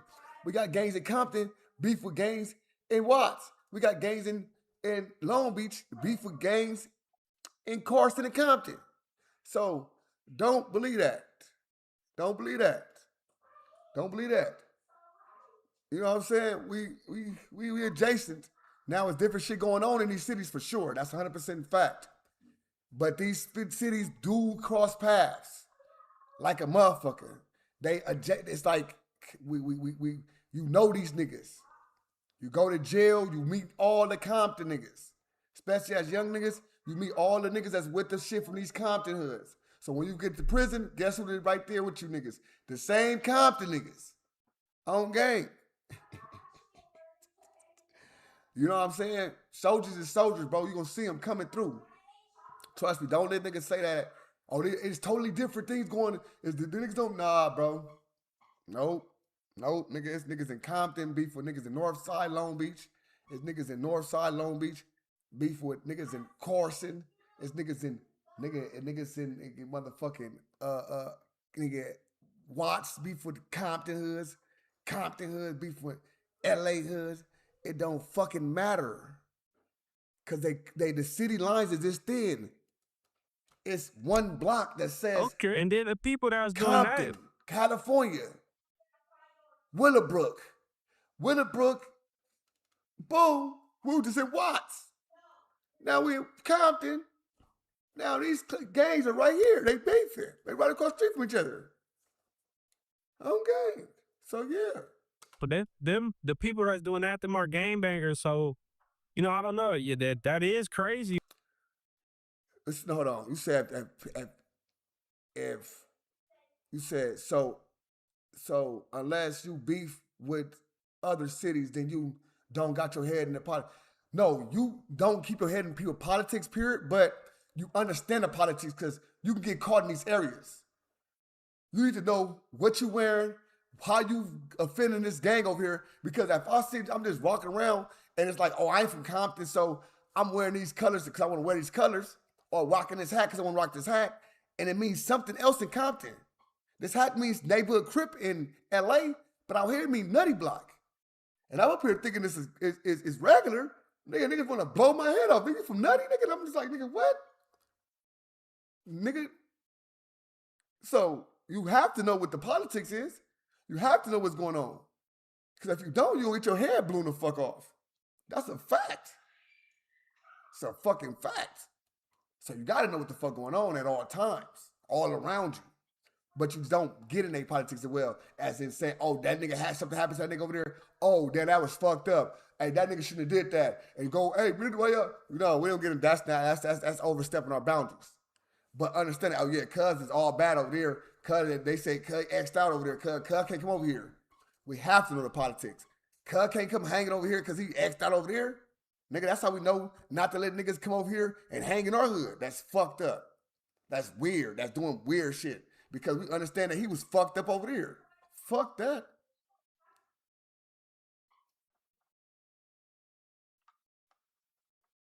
Nah, for sure. That's a fact. Real talk. Same like, that's real talk. That's a lot of hoods like that, bro.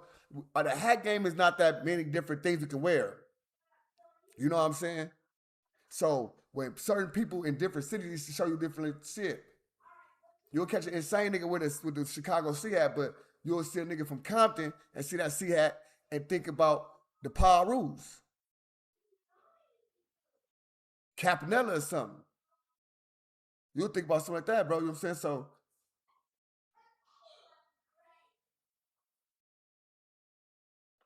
no, that can happen too. Bro, that happens. That happens. Shit happened on Blue Lines. Shit happened at car clubs. Shit happened at parties. We in all in Gardena. Now, mind you, this Gardena is like a middle ground for like a lot of different places, right? We all in Gardena, Inglewood, got Cali, LA niggas in there, Inglewood niggas in there, Gardena niggas in there, Long Beach niggas in there, Compton niggas in there, and some shit happened. Boom. It gets sticky. Now your homie get hurt by a nigga from Lime Hood, Paru, and you like, nigga, damn, them Lime Hood, Paru. But nigga, you think you gonna supposed to let that just slide? Hell no. Nigga, we going up there. We gonna take that chance, take that risk. That's what niggas do. A lot of niggas do go to jail because of that shit but some shit has to happen. On the gang. Some shit has to happen. Untouchable said, you folks against it. Oh, he is folks against it. He from the homies in a different state though. You know what I'm saying? He the homies in North Carolina, folks Gangsta Crip though. 43rd Street, yes sir. You know what I'm saying? Yes sir. It's the homie. But I don't know, bro. That's some Compton got to deal with. No, that happened before too. Yeah, that's wild. Too. Now, what brings me to this is recently I had Snoopy Badass on the platform, right? And a clip, I mean, several different people took this clip and it went viral on several different platforms where Snoopy Badass basically went viral for saying that a lot of black people in LA are afraid of Mexicans now. Do you think there's truth to that? No. Or was it that exaggerated? He's exaggerated. He's like hopeless. Just I don't even know why would he even say that. Hey, I'm fucking with this, Milk. Hey, listen though. I can talk all I want to talk shit about Milk all day long, but everything that came in this house from the last couple of parts had very much been direct, fact, real, sip ashes. Hey, is this happy you think? Nah. Oh, I don't really know because like he not telling you I ain't in the street, but it could be, it could not be. Usually he'll say some way out shit. He getting mature. Milk maturing up. Like why is that even being like, what the fuck is you even saying that for? Why are you even trying to put that conversation in the atmosphere? Like out of everything you could say, like why are you not talking about why you not scared of Hollywood? And I had never heard that the blacks were scared of the Mexicans. I had never heard that before, but he made a lot of people agree with him, Milk. It's like this, bro. Look at these wars that's going on. And if you look at the gangs, the origin of the war, 9 times out of 10, because a black person stepped out of line, did something, smoked one of their homies, did this, did that. So now they beefing with them. Now it's up. Big war with the Bloods, 18s. A lot of wars started because niggas don't care. The Florences and the East Coasters.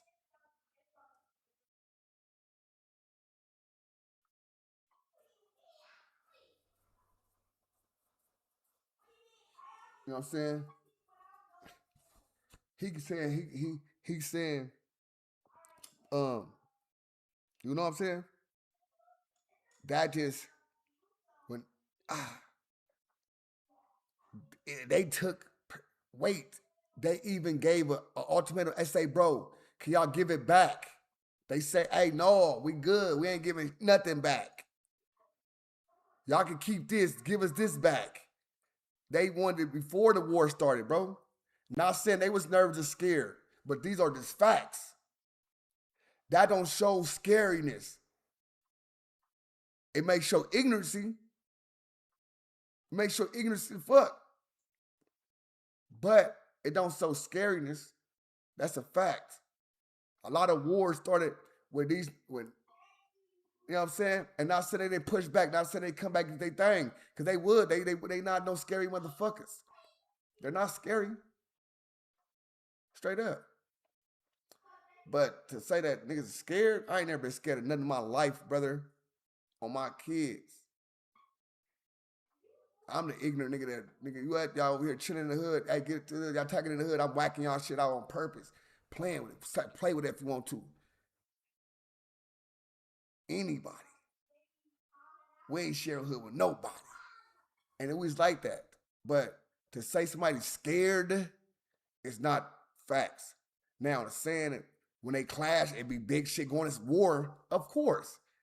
Come on, bro. That's what nigga, two motherfuckers going at it. These motherfuckers, these powerhouses. We can talk to one of this, that, tweak that shit. But these people came from the same lineage. It just been different things that happen, and wherever everybody got different beliefs. You know what I'm saying? But to say they scared of something, nah. But saying, we scared as hell, bro. We ain't scared of nothing, bro. I ain't never been scared of nobody in my life. Everybody they tell you Gizmo, AT Street, all Mexicans, blacks, they tell you the same thing. Hey, that fool a down-ass vato. He down. He with the shit. That is how it is, bro. It ain't no such thing as, oh yeah, did they come do that? Yeah, they gonna do their shit. Everybody gonna play. That's why we have hatred for each other. Because if one side was doing more than the other side, it will be no hatred. It will be no, they regular. No, it be, man, F them. It be F them fools. It be the NKs. The reason it be that because it be war.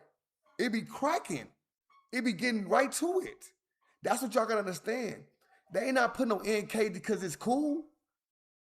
They not putting no in blank because this or this now, or they not putting that because they just want to do it because it's cool. No, because a black person did something so dramatic to them, they felt that way. Because they beefed with a black gang. So if it was any type of fear on each side, it wouldn't be, we know, of course, it'd be all crashing. We won't be in no pens with them. We won't be nowhere with them. We won't be nothing. It will be nothing, bro. It won't be nothing. It won't be no pens. It will be, they're just hounds off all yards. We nervous to them. They got us off every yard. We don't walk the yard with them or nothing. That's nervous. We on every yard.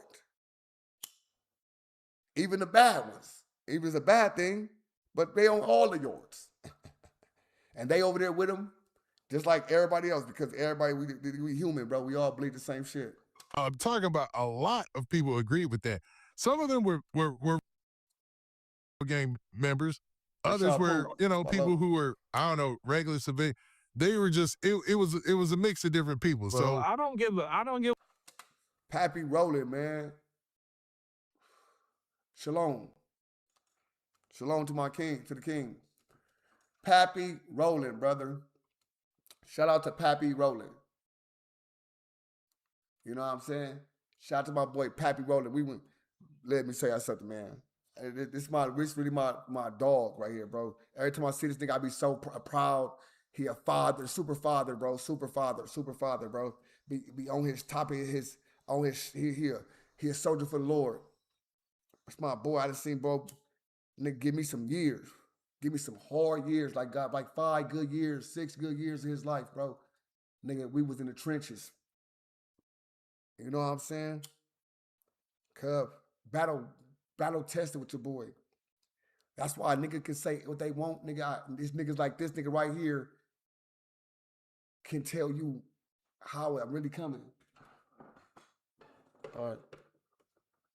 That was actually all right, cool. All right, cool. I'm done because I'm on live. You know what I'm saying? This nigga battle tested with your boy. Battle tested. You know what I'm saying? This nigga, I fuck with this my bro right here, bro. And the dead homies. Could get right with it though. That them people are probably scary people themselves. Cause no Mexican is scared of no black, and no black is scared of no Mexican. This is LA. Everybody fight out here. Everybody grew up doing some type of fight, and nobody's scared of nobody.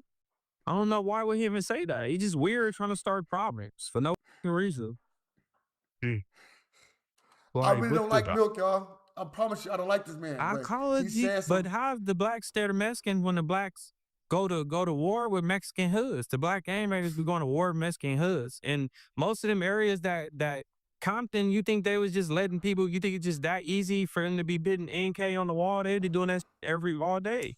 It's repercussions be everything somebody do, and in them areas where they do that at, it's no black gangs to beef with. So You know, it's like they write it on the wall for no reason, but I don't understand Snoopy Badass talking about because I just seen a video of that little black boy getting jumped in Canoga Park and he didn't fall to the ground one time. There's like 10 or 15 people rushing. Man, I don't. Yeah, You it talking was to a lot. somebody, but then you gotta understand first. RC to the RCs. RC to RCs. So Raymond Avenue, Crip, LA, 10 dudes, 120, Trey Times, then Raymond Street, Hustles, Compton Crip, Raymond Street, Compton Crip. You know, they're my boys too. I got niggas over there too, dead homies, you know what I'm saying? Mind you, I be doing the vlog when I was doing my shit with Geechee Gotti and them, you know what I'm saying? They be at the Raymond Streets with us as well. Shout out to Raymond Streets though, for sure. Bro, you talking to somebody who My boy. who was claiming Harlem, RC. went to Paris, California, was claiming a neighborhood Crip gang out there. Then somehow made his way back to Compton and got put on the Paru hood and then got booted off that. And now is like a renegade starting his own type of gang and he's jocking that name from other shit. Like it just, you talking to an individual like that, bro. What is he talking about? It's like trying to start for no reason. Like you want problems or something. That's a tough one, man, because I like Snoopy coming on because he gives his takes are I want to fuck my nigga name up, cuz. I was a fire cat with cuz on the set back in like a couple years back. He got a jail now though. He a short, stocky nigga. He funny as hell. He a goofy nigga. He dark skinned, cuz. My nigga, cuz. Dead homies. That's my, I got cut on Instagram, cuz. My old Instagram though, cuz. I gotta lock in that motherfucker. But that's my nigga, cuz, on the dead homies, cuz. Crazy, cuz. I was in camp with cuz. Then my little buff nigga, another buff little nigga I was with too. On the set. That's crazy. On the set. Shout out to my niggas though. He said some, but he just said some bull. Like, what is he even saying that for? He got a lot of other to talk about besides that. Like, what would make him say that? I want to think about the conversation we were having at the time when he said that, and it came out of nowhere, but it was in the context. Scarface.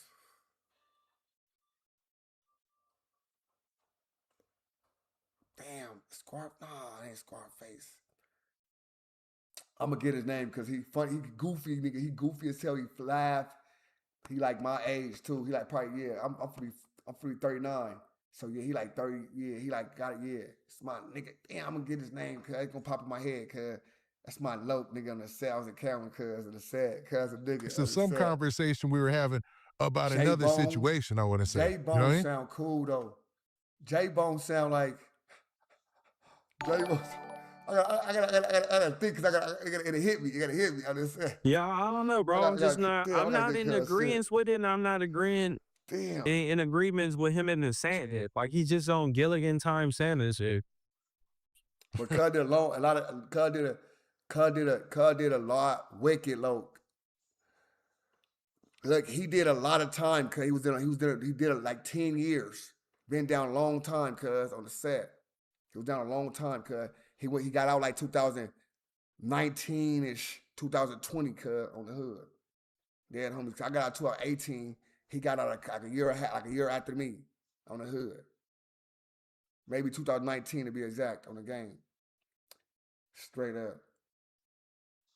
On the set. At that time, he had size because he was coming from fire camp. He was from fire camp and shit. He was in fire shit. He might got a little skinnier though. He was short though. Short, dark skin. Damn, cuz. That's my boy, cuz. Goofy as a motherfucker, cuz. I used to smoke him every day, cuz. We been on fires, we be smoking and shit, cuz. You know, fire time you can really smoke and blow and shit, cuz, on the hood. Dead homies. But I gotta get his fucking IG, cause I get his IG. I be tapping in with cuz on the set. I gotta get my IG, cuz, on the hood. But cuz gotta be like 40, cuz, on the set. Good nigga though. Set. Good nigga. The other nigga, light-skinned nigga I be talking about, he light-skinned, he be with Geechee Gotti and shit. I be fucking with bro too, with Geechee and shit. He light-skinned. You know what I'm saying? Little light-skinned nigga on the hood. That's my nigga too. I be fucking with bro tough. Forgot his name too.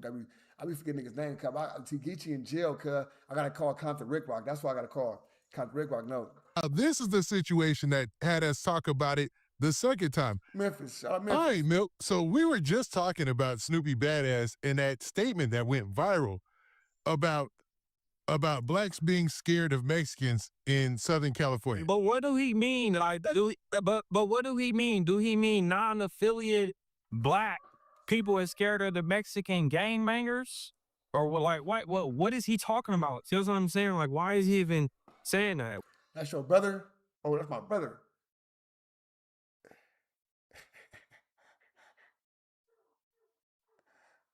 Oh, he said. Oh, you talking about niggas in Atlanta? Free Gucci. What is he talking about? Because nobody's scared of nobody out here, bro. Maybe he is. That's a possibility. Now, that statement alone went viral, right? And we came back and we talked about it again, and it was still said like a general statement, so I can't clarify that. Maybe next time I talk to Snoopy Badass, he can clarify does he mean only gangs? Because the way that it was said, and actually now that I think about the whole interview, he was pretty much talking about the culture of the whole Southern California, and he specified that, you know? And he made it a general statement as in the black population is scared of the Mexican population in LA.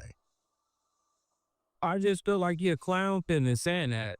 Cause it's just like, that's just weird for him to even say. Like, but if it's, why are you trying to say that if you want unity? What the f is you saying that for? Maybe he's scared. That's the issue, bro.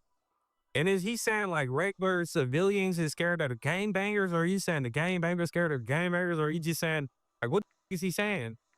And I don't agree with it. And I don't agree with him saying that goofy shit. He just want a fucking interview. So he willing to say anything. He ready to say anything. Now, the picture he painted was for like a square black person, like a kid who just wants to stay out of trouble, live his life, you know, and just stay on the straight and narrow. Like there's nowhere worse a place for them than Southern California, because they got to worry about the Mexican gangbangers. Then they got to worry even more about their own people gangbanging on them and stuff like that. It's kind of the picture that he painted. Well, that's not really true, because most of the Mexican gangs out here coexist in a black hood. And then you got black Mexican gangs out here that do not beef with black people. It's not like, I don't know what is he talking about. Even in Compton, it's black people and Mexicans living together. They're coexisting. Same streets, same blocks, same all that, bro. I don't know what he's talking about. Like, yes, it is issues, but that is in jail. That don't got nothing to do with really out here. He shouldn't like, so I don't know what is he talking about. Maybe he's afraid and scared. Who knows? Right. I know he was scared when he was going up the staircase. Yo, but to be real, that narrative has persisted on social media for some reason in the last couple of months. I haven't seen it before that, and you could tell me if I'm wilding on this, but it seems like in the last couple of months that's been a statement out there, you know? Like it's been a lot of talk about. I don't know how it's true, because every black hood that got into a Mexican hood, these hoods have went to war. It has just not been no bro. I don't know what is he talking about. He's just crazy, bro. He don't really know. He was in Paris, California. He was in like Moreno Valley with sex casts, and you know, I don't know what he's talking about. Maybe the people maybe the people that he was around, maybe they're just scary. I mean, I don't know, but I do know now, this. If a regular civilian, it don't matter what the race is, if a group of gangbangers try to do something to them, I mean, some people in LA is still gonna fight or something. That's how people get killed. But then what are a non-affiliated kid supposed to do? Nah, he said, well, the statement said this.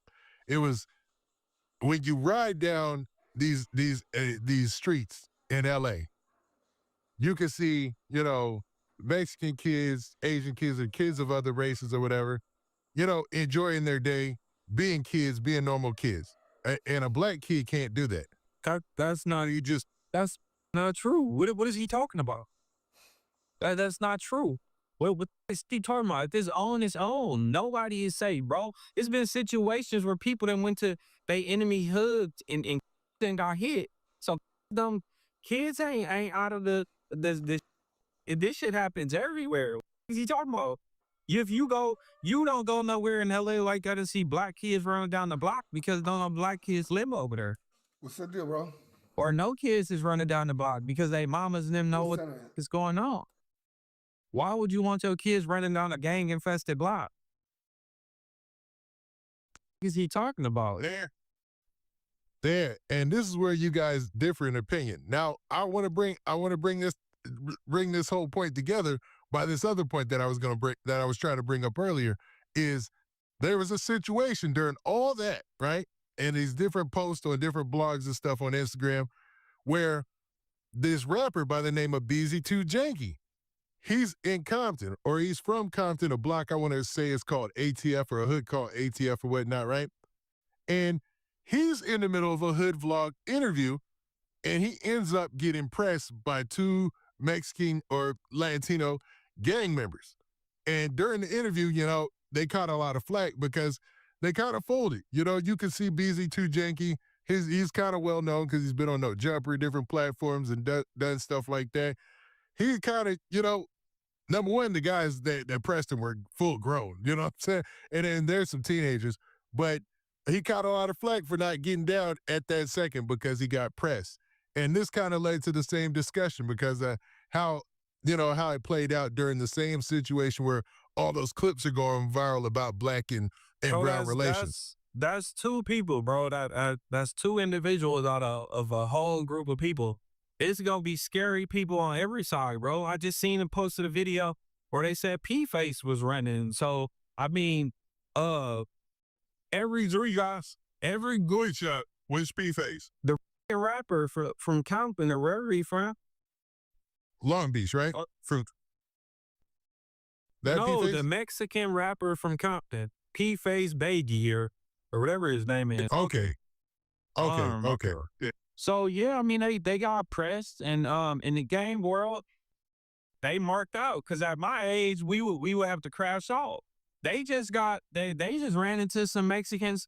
Well, one Mexican that don't like black people, or don't like black gangs, or black people from Island Park. Just the luck of the draw, and they failed the test. Yeah, they were getting a lot of flack, man. A lot of people were clowning. But you said the people was grown. Not all of them looked at that grown. I'm not looking at them like that, but one of them, he for probably 19 or 20, bro. Like, you could have said, oh, let me get a fade with her. Yeah. And they grown men at this time. See, that's what I'm saying. It's not our fault that they got put on and they skinny and frail and don't got no size, no beat on their bones, they little. And he did an interview, right? And he said that, because I up and I didn't have a blick on me, but the blick was right there. Like, well, why your homie didn't do nothing? Why you didn't grab the blick? Because you had time. You seen them pop out. You could have got cracking or did what you were supposed to do. And they were saying the cameraman set him up, but I don't think that. No, that's how shit happens.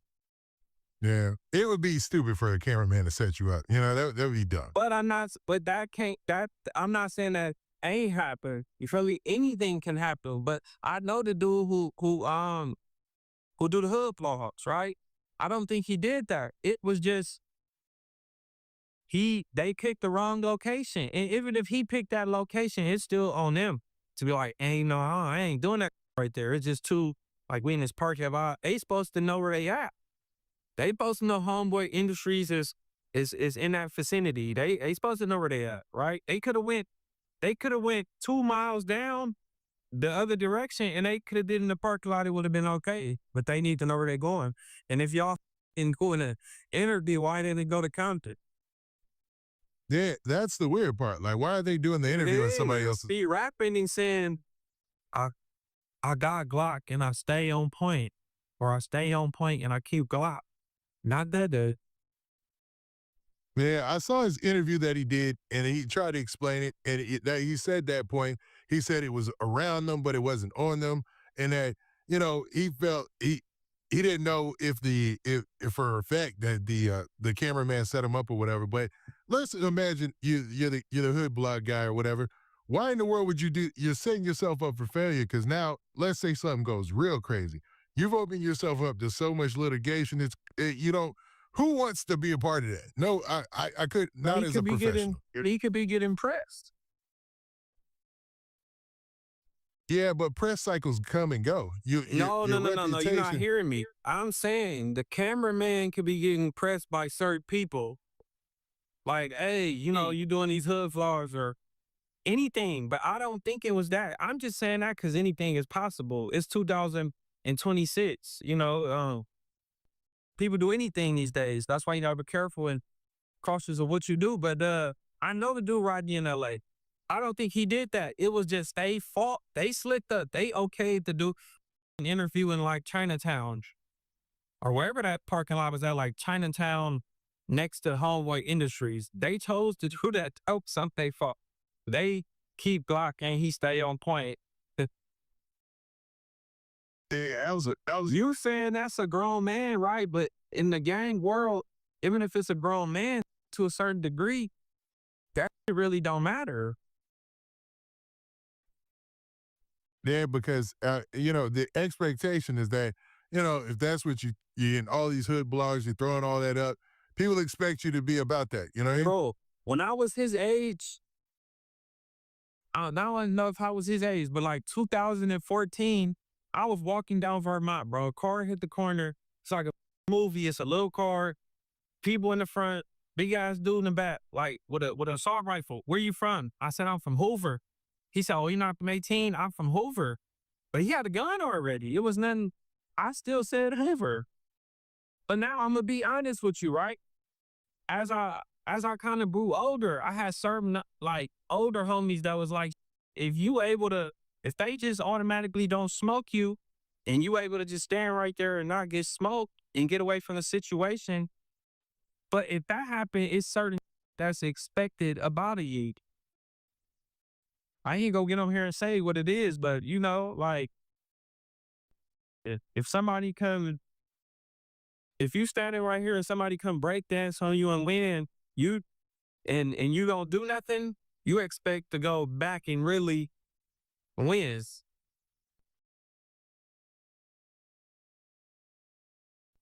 All right, Milk. So, man, I want to end this out by talking about this point, man. Now, Snoopy, our last time, he also went viral talking about this, man. He said, well, Snoopy Badass had also said that the black communities are being pushed out of LA and that the street wars between blacks and Mexicans should be over. Do you agree with him? He said, he said what? He said that the black people are being what? That the black communities are being pushed out of LA and that the street wars between black gangs and Mexican gangs should be over. Why should they be over? Well, with the fact that a lot of the black gangs are starting to fragment and becoming smaller, and the black community altogether is becoming smaller. So who's pushing them out? I'm confused. So he's saying the black community is getting pushed out and the war should be over. So who's pushing them out? I think economically they're being pushed out. Yeah, but the way he's trying to make it seem like the war is pushing them out, like they're getting pushed out. What is he talking about? Well, the premise was that. And who is losing? White hood is losing a hood because of that? I'm not sure. I'm not sure 100% on that. Because I don't believe he got into any type of specifics.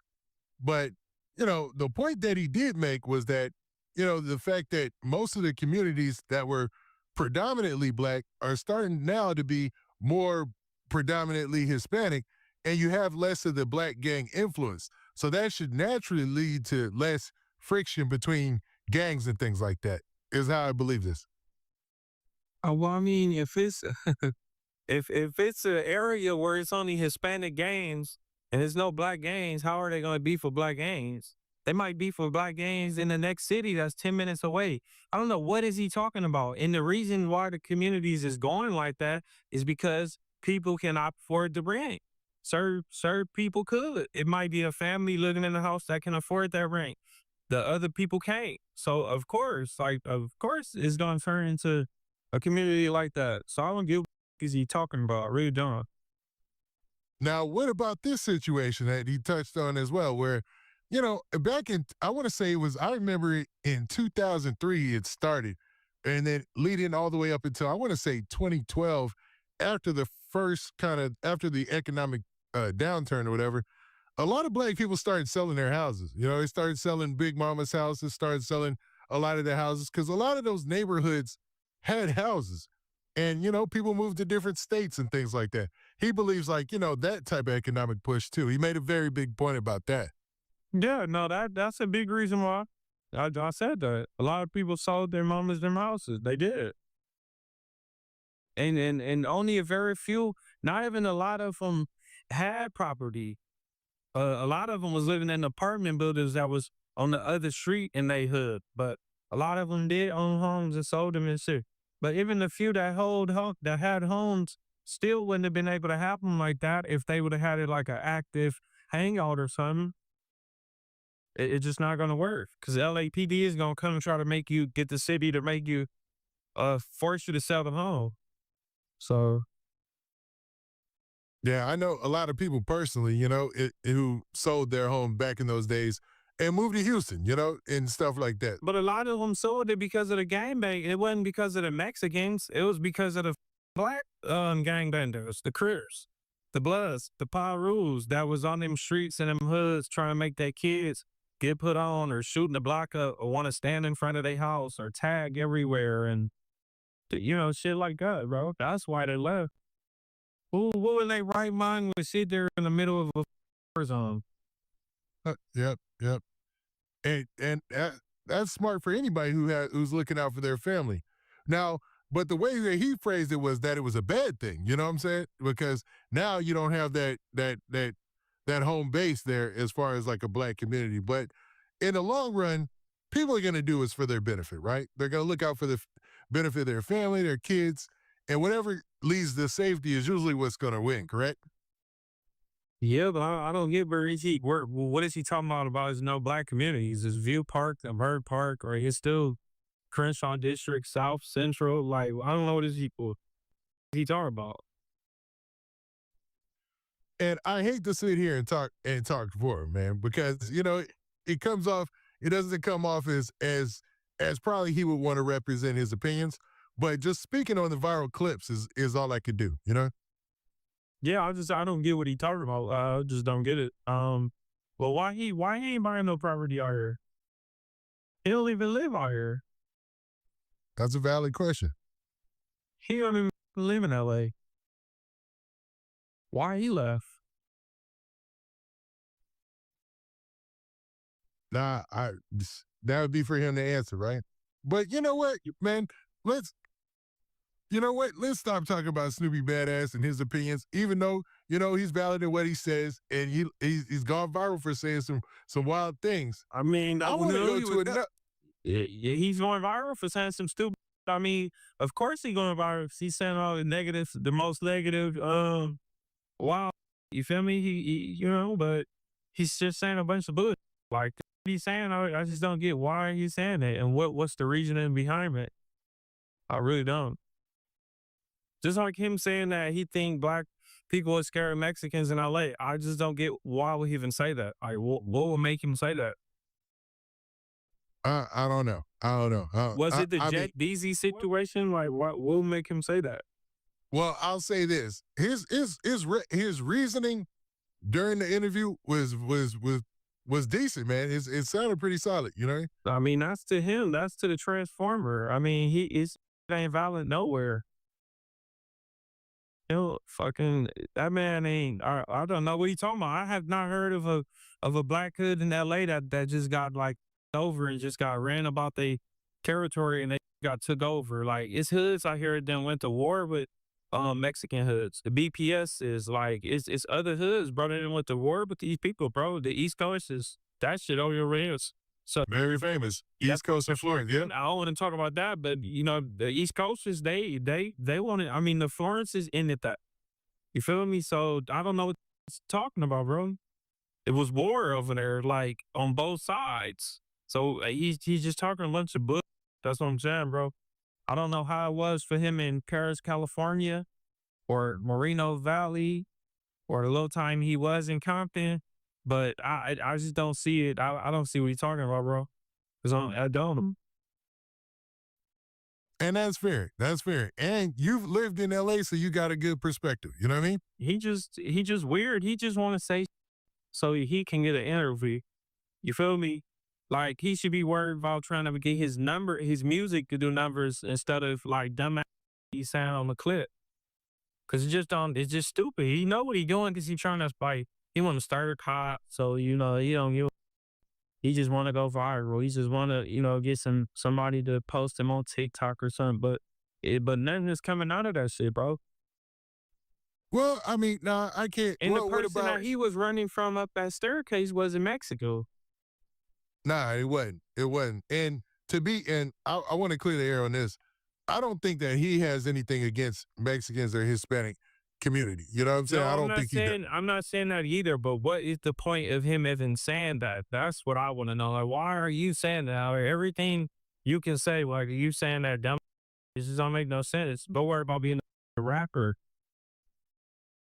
Now, to his credit, he was just on the Game's recent album, wasn't he?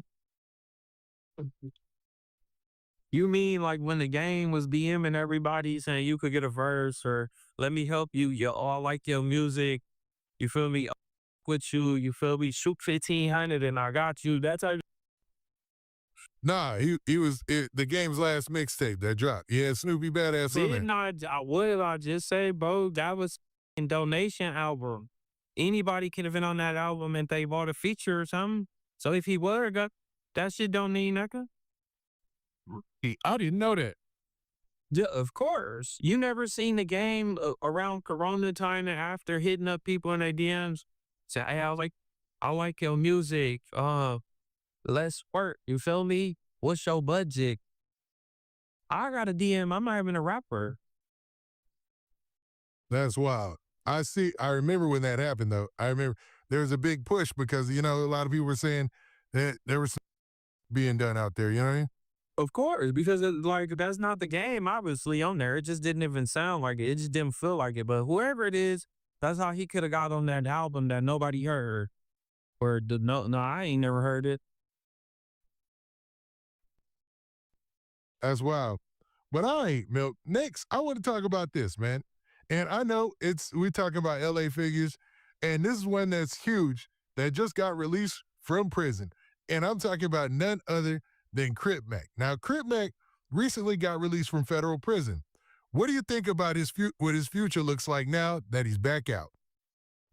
Horrible. His future is horrible. I don't want to foresee death, but I can see happening or prison. Well, man, this is a very unpredictable. I haven't been able to predict anything you were going to say in this interview. I give you your props for that, but I didn't expect that. You think that this will end up bad for Crip Mac? Yeah, he got out the county jail. He was already doing video dissing people. He just going crazy, bro. He ain't learned. He didn't get no type of guidance. He didn't ground himself. He didn't do nothing, bro. And then you got to think, before that, he had came on the scene, went to jail. It was a video of him on the ground getting arrested. He went to jail again, then he went to jail again. Like, he had got caught for the ghost gun. And like, so he didn't bet, bro, if I had to bet money, I'd give him 6 months. When somebody, before he got out of jail, somebody said, how long do you think he'll last? I said 55 days. Before he even got out of federal custody, they rebooked him for the state probation and took him to the county jail. So he did the last 55 days, technically.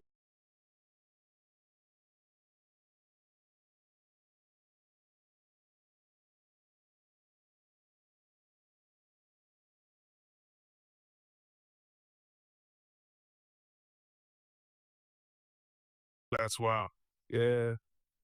But I think it's gonna get ugly, bro. Somebody gonna catch him and you know, He knows carrying those guns that don't work, that the firing pin don't work. So, I mean, you know, it was a good thing he went to jail because he could have got his ass smoked. But My bad. Yeah, bro, my bad. Technically, like I said, technically, he never got out of jail, bro.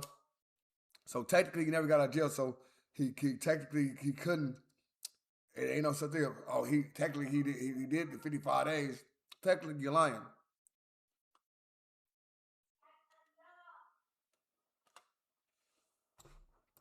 like, bro, he can't fight.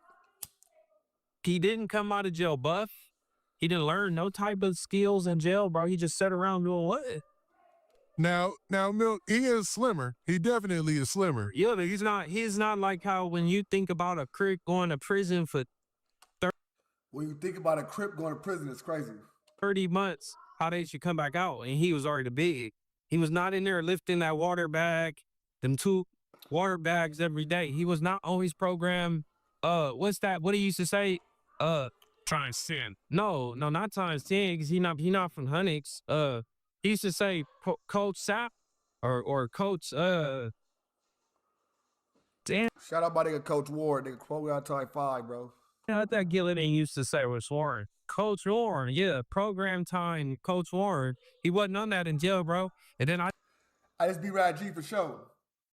just seen the video of him fake doing the skit with the little boxer Dean or whatever his name is.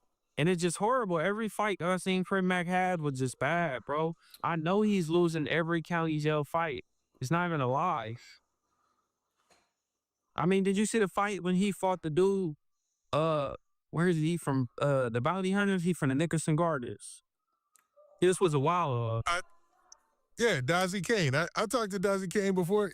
See, this is Crip Mac #1 op right here. Milk. He need Crip Mac. He not gonna keep it clean for Crip Mac at all. He can't. Cause if he do that, he already lost all of his brownie points for going on out of 22 after he did all the out of 22 slandering. Now he trying to ride Crip Mac. Come on, brother. Interviewed him before. Yeah, you talking about Dazzy Kane? That was horrible. And people keep saying, "Oh, you know, he's getting down." Yeah, that cow like this much, but don't nobody want that game banging ass rah homie keep getting beat up every fight, bro. From what I heard, he ain't really won a county jail fight yet. Yeah, there's a guy Peckerwoods in the hood is crazy. who's going viral right now by the name of Jay Hood for saying the same thing. He said it behind prison walls, and he said it he just said it on an interview recently that he believes that Crip Mac has never won a fight, or at least he never saw him winning a fight. Now, does he lose any credit for that just as long as he's standing on his 10 toes? Well, hell no, he lose credit for that. You can't be no infidel general like that. I mean, he could if he doing other, but nah, I've just told you, nobody.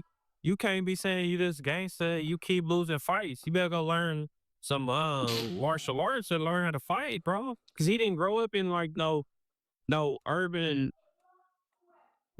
area. Like, he didn't grow up in the trenches. He was in Chino Hills, you know, Texas a little bit when he was younger, then went back. But I mean, he was in kind of nice areas where he probably wasn't having altercations versus people in LA he was fighting before they was in the game area. Yeah. Now, what do you think about, because your opinion sounds a lot like Flacco's opinion that went viral. You see the video he put out where he said that, you know, LA gangbangers are, you know, kind of dumb because, you know, they let Crip Mac, an outsider, come in and then become an infant love general where he's calling shots and stuff like that. But they do you think that's true? No. Who do he be around? I did this reaction already, so it's pointless me talking at this point. If he was an infant love general, when I posted that post of him claiming that other hood, when he was claiming Acacia Block and all that, he wouldn't have got DP'd in that alley like that for a post from 10 years ago. It just wouldn't have happened. If he was this infant love general, he wouldn't have got into that bullshit ass contract and ain't got his YouTube channel back yet and his other Instagram back if he was an infant love general, right? Once that DP happened, it was just like he became like a prey to people. Now he trying to make it seem like he created C-Mac downfall when C-Mac is bigger than Cuz. C-Mac bigger than Milk right now, bro. Let's keep it real. C-Mac is way bigger than Milk. Let me show it on. C-Mac only posted his page. Let me see this real quick. I'll go to Crip Mac. Let's see where Milk at. C-Mac bigger than Milk, bro. It's a whole different page. 150. Milk is at 159. Let's go to Crip Mac.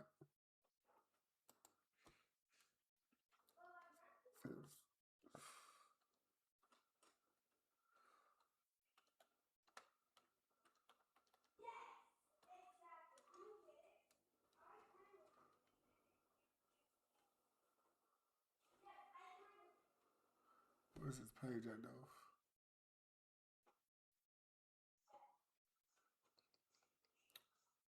Not this one.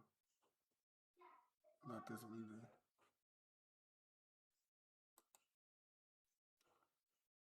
Yeah, this one. He had 137 already. 137 already, bro. Milk. He's coming for you, Milk. Coming for you, Milk. Up. Come for you, Milk. They got the man at the burger spot. He coming for you, Milk. They got him at Marathon Burgers. He had 137 already, Milk. He had 137 already, Milk. He about to catch you, bro. Whole different page. He about to catch you already. All your years of work, all your years of hard work, he almost caught you. You know what I'm saying? I don't even worry about it. I know he gonna blast past everybody. Listen, hello. I salute it. Milk, he's running past you, brother. Let me subscribe, my bad, to my live channel. Nah, I ain't subscribed to Milk shit. That's all real subscribers, Milk. I mean, he became like prey to people, yeah. So he's not, I don't think you're no infant low general like that. Hell no. Like, where is he even? He would even be around the 50-50s like that. The 55. The 50-50s is crazy. It's the 5-5s. He don't even be around the 50-50s like that. What's the word? What's the word? He don't be around the 50-50s like that. Neighborhood 6 Deuce, East Coast Crip. OG Psych. Oh, Crip. Shout out my nigga Psych. I was in jail with, cuz. Old ass. I think that was Lil Psych, short ass. Old ass. Little bitty ass nigga. Shout out to bro. I think one of them niggas brothers is, they brothers and shit. Now, here's another question. Do you think he'll stay focused or get pulled back into the same situation then? He already goofy, bro, because he don't want to deal with Neon because of some bullshit, and he know what type of Neon do, right? But it's the game banging already. It's the same that he's doing. Like, he's goofy. He ain't learned nothing, bro. I'm telling you, something bad gonna happen or he's gonna be right back in jail. Because the way he act, where can he go, like in LA or anywhere really? He gonna need security or he gonna need something or he's gonna need people with him. He don't be having no entourage. He be having like Lupe and something like. Oh yeah, that for sure, for sure. That's y'all brothers, exactly. That's what it. Shout out to you, bro, the dead homies. Shout out Big Psych and Little Psych, they brothers on this dead homie. I knew y'all was one of y'all was brothers on the game. On Crip. Yeah, that's my low, cuz. Shout out to my low, cuz. I was in on Hood. I was in like 3 different pairs with cuz. Cuz, crazy, cuz. That's my low, cuz, on the Hood. Shout out to Psych, cuz. Shout out to Lakewood EC, nigga. On Crip. And put down, like, that ain't stopping nobody. Yeah, that's that. Now, so you feel like he's gonna get pulled back into the same situation because Crip Mac, remember, he was doing when Drewski did his tour thing. He brought Crip Mac out. He's got some connections out there that are very valuable, man. So it's possible to go the clean road, right? Yeah, but he need management. He need real management. I've been told him that, like, he need real management because he off a little bit. He need real management. I'm not trying to Lupe his little driver, but she's not manager. She's not manager quality, bro. I know he's a gangbanger and all that, but y'all got him fresh out of the county jail in blue chucks, pro club shorts. I mean, he could still look G'd up, but there's different ways that you could do it. And it's just like he looked dirty, the braids, and it's just they want him to, I don't know, bro. Like, he got to get it together. He need a manager, bro. Cause he from it. You know what? You know what? That might be. He might need a industry manager, but he need a real manager, not somebody who go and Snoopy Badazz. Them saying it, bro. You already know. Everybody calling him, look up to him as the influencer general. If that's the case, he would have had his YouTube and his Instagram that got took in that frivolous ass contract that they gave him. And them was Crips who did it. I won't say their name. You know, 600 was the manager. He boasted about that and bragged about it. So I say his name, but. So I say his name is crazy. It's Crips behind that. And if he was an influencer general, he would be going to you know, cause destruction to get his back. He can't get the person who did it to go get his homies and cause some little destruction. Go squabble him down and get your back. He ain't doing that because he's not an influencer general. He need a real manager that's gonna go do the paperwork and say, you know, he's off. That contract is void. Don't mean nothing. Nobody was there with him when he signed that. He can't sign that. Yeah. That don't mean nothing. Give us the code or whatever they gotta do. That's originals. Now, this brings on a big question. And, you know, and Snoopy made this point as well. I hate to bring him back into this. Like, when you have homeboy management or you have gangs actually in your business, does that complicate things? What do you mean have gangs like in your business? You mean like if I'm a rapper, like I might have a homie who my manager or something? No, for sure. I know, bro. I still got big homies right now from Syndicate. Yeah, in the hood. Both for 5557. Went from Syndicates to Big Time Hustlers. 5455 Big Time Hustlers. From Big Time Hustlers to 55 Neighborhood Crip. There's 57 Hustlers. Same thing. 57 Neighborhood Crip. Oh, I know for sure. My family from there. My family was born and raised right there from the jump. My family from right there. Ronnie, Donald, my uncles, you know what I'm saying? They on the hood. They had homies, D-Rock and Rome from the set. They was there from the gate. My mom, my grandpa, my G-mom's house. I know about, now for sure. Now I know the whole bloodline to the set, to all that. I got G-homies from Syndicates right now. I tap in every day. That's my blokes, you know what I'm saying? They call themselves my nephew on game. I know this shit on Crip. Now for sure, like I know about all of them. You know what I'm saying? Even when we was hustlers, how Gangsta John and them exactly. That's my nigga. Gangsta John and my mama is close like this. Gangsta John is tight. That's like my family cuz on the hood. You know what I'm saying? So nigga, I know I lived in 65th of San Pedro, my nigga, for like so I was like 10, 12 years old on the hood. Caught my first case on 65th on the hood. Dead homies, you know what I'm saying? G-Bone them, I voted with G-Bone in them niggas, you know what I'm saying? On the dead homies, you know what I'm saying? I was a badass nigga, you know what I'm saying? Fucking with Shiest in them. But yeah, man, you know, I know, I'm saying, I'm a historian, bro. I love that shit. Like, I love getting the whole shit about, man, on the hood. Reese, come on, man, on the hood. Come on. On the set, like, you know what I'm saying? How even the 5-7s is back street, front street, but the back streets and front streets was like, they were split 5-5 was 5-4-5-5. So they had two different sides on the set, on the hood. But yeah, man, I know about that little shit, man. That's my niggas over there, man. I you know what I'm saying? I'm the nigga that, you know what I'm saying, and they came through the seeds and shit on the game. Exactly, like they're your management or they're involved in the process. But see, you talking to somebody who ain't never had no close relationship with nobody. You seem like he didn't grow up nowhere around nobody. Like at least.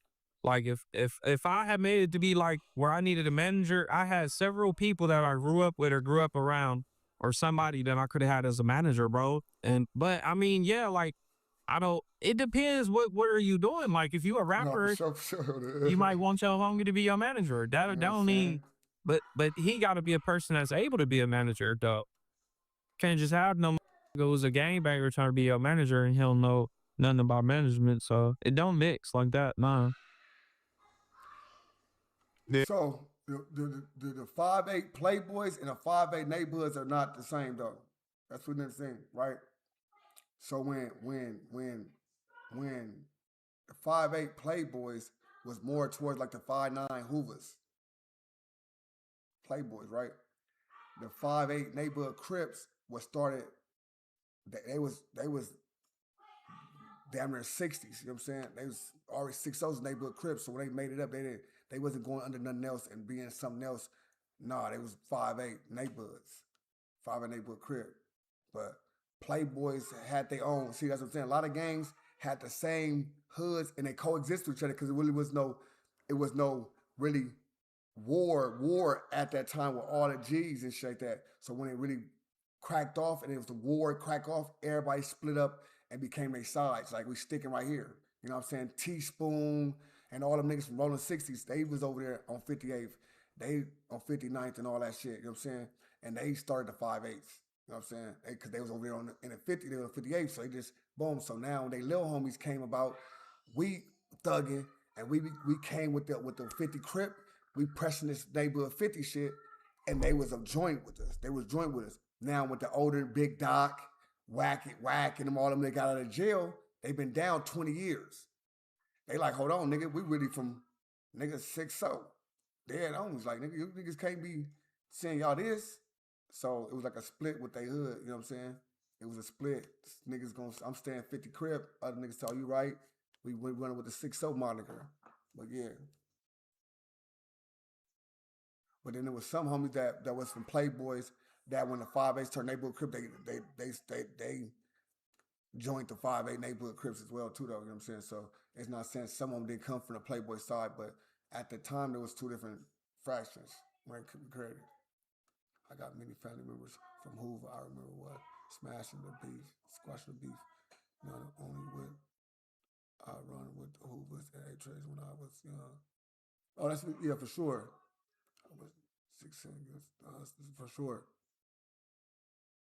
Nah, for sure. The Hustlers came years later. Nah, I'm not. Nah, for sure. Nah, see, you talking about when Businessman Avenue, Senegans, that was the Senegans time. You know what I'm saying?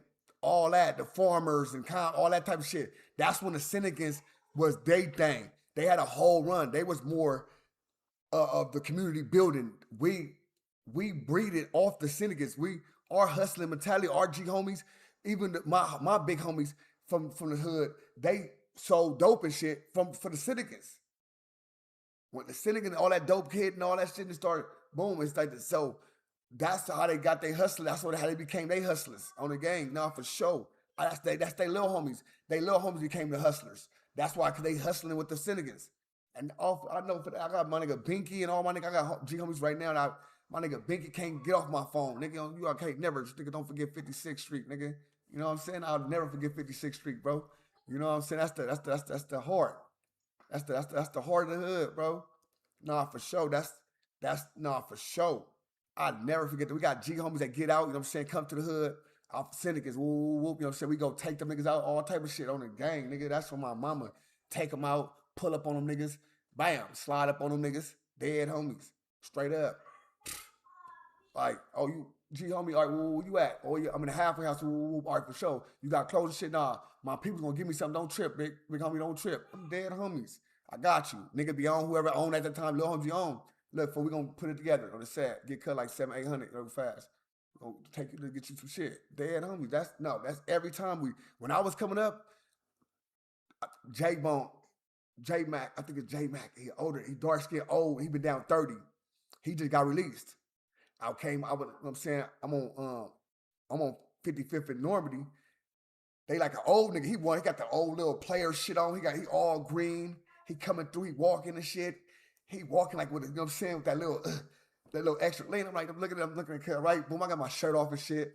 He an older nigga. I'm like, man, you put my egg. You see an older person, like, we a family-orientated hood, right?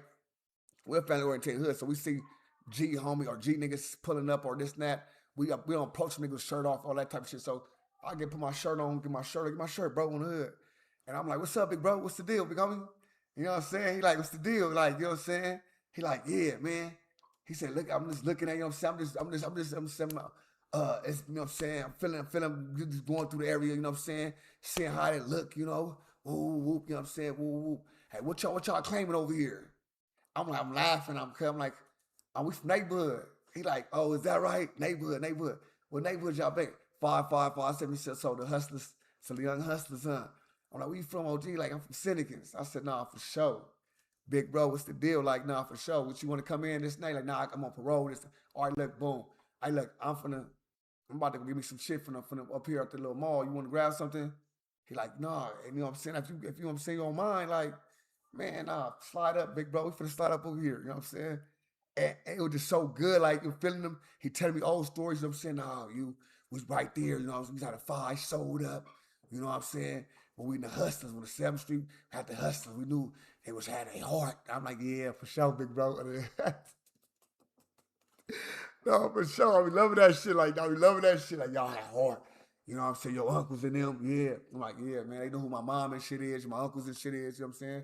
Like, nah, for sure. You know, your family, you know, for sure. My grandpa ran with a lot of them niggas, man, for sure. On the hood. That's back in the days, for sure, on the game.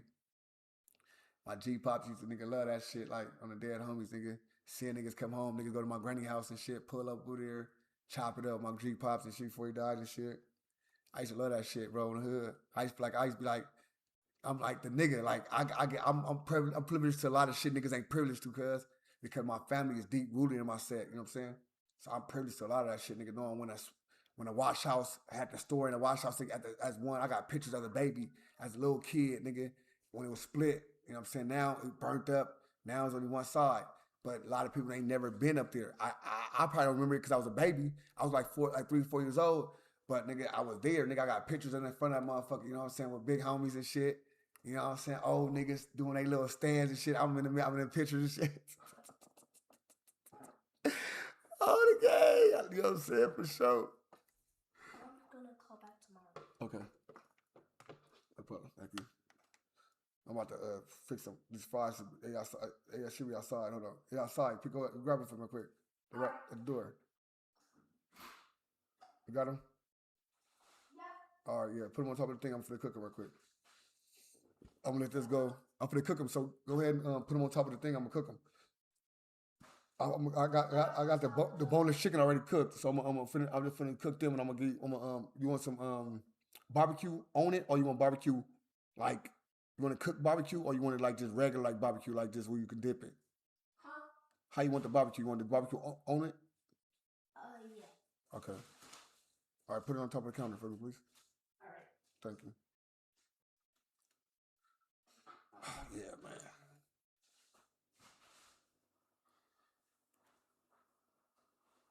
Nah, for sure. Nah, that's 100%. We see. That's, bro, I tell the story all the time. When I was in the pen, a person from Hoover I used to war with, we used to war all the time with, you know what I'm saying? Go back and forth with all the time when they high desert, you know what I'm saying? Usually we bang it Crip, you know what I'm saying? 5 deuces, you know, 5 deuces is Crips. So, but anybody that from Hoover come on the line with the 5 deuces and the troubles, they run with the 5 deuces and the troubles, and they run a Crip with them. So, nigga, they beelining to me, nigga, on the hood, just, you know what I'm saying? Just to let a nigga know, like, you know what I'm saying, we respect you, you know what I'm saying? We respect you on the line with us and all that type of shit, you know what I'm saying? That shit felt good, though, you know what I'm saying? Niggas is, you know, supposed to be your ops, nigga. You like, nigga, what? You niggas like, nigga, hold on, bro, you know what I'm saying? First of all, we don't want to see win this motherfucker, but, nigga, I like that you on this side with us, though, on the dead homies, you know what I'm saying? Nigga, you one of them niggas on the hood. Like, you know what I'm saying? I heard you got cracking you up here. I'm like, yeah, I'm here, because they know you coming before you know. They already know you coming. Dead homies. So I'm saying, like, yeah, nigga, you know what I'm saying? I'm just letting you know we here, bro. You know what I'm saying? It's love, nigga. On Hoover. Like, you know what I'm saying? I'm like, for sure, nigga. For sure, nigga, spending the yard with the Hoovers. Like, you know what I'm saying? The homies in the Hoovers, we spending the yard. We just chopping it up, nigga. Like, yeah, nigga, you know what I'm saying? All that shit, bro. We was young, nigga. Was warriors for our side, nigga. You know what I'm saying? What happened, and that shit's on the streets, nigga. You and this motherfucker with me, nigga. I know you a gangster, nigga. So I'm gonna respect that gangster, nigga. I'm gonna respect that shit when it's time for that gangster shit to come out. I'm gonna respect that, you know what I'm saying? I'm like, nah, for sure, nigga. On the hood, like, ain't shit changed but nigga age, cuz. On the hood, nigga, I'm gonna get cracking, nigga, on the dead homies. Yeah, because there should be I'm like, gonna I go mean, ahead and there's finish my always bag. Y'all let somebody milk to this little 8 minutes. Right. Get There's this out the always way. going to be somebody So I go who's with my smarter than the Discord, rest. my Discordians. And You know, I be in Discord with my peoples. We be in there having fun. All everybody, if y'all don't got Discord, man, download Discord, man. Tap in with Discord. If y'all got Twitch, tap in with the ODM Slim Show on Twitch. I'll be on Twitch right now. I'm on Twitch right now. Twitching, but I got a show I'm finna be doing on Twitch, and I'm finna be vlogging. You know what I'm saying? So the Voice of the West and all that gonna be on Twitch, all that type of stuff. So, yeah, man, I'm finna be doing my thing, bro. I'm just setting up this and that. I'm getting my daughter and shit again. You know what I'm saying? No, I changed my whole, nah. I changed after I got out of there. When I left, I changed, cuz. Mind you, I didn't do no 30 years, 40 years. I changed when I was changing in there by reading Black literature. See, when I was in juvenile hall and shit, as a kid, I read a lot of Eric Jerome Dickey's. I read a lot of Terry Woods, shit like that. You know what I'm saying? Gangster shit. So that's what I consumed. But when I got to the pen, I consumed, especially being there with niggas with life. Like, niggas throwing that to me, you know what I'm saying? I'm reading autobiographies, a lot of Black literature. So, you know what I'm saying? When I read The Birth of the Nation with fucking Nat Turner, that shit changed by the way I thought about a lot of shit, bro. Like, you know what I'm saying? The way that they manipulate anything, the knowledge they give us, and the way the system they do is systematic. They manipulating us.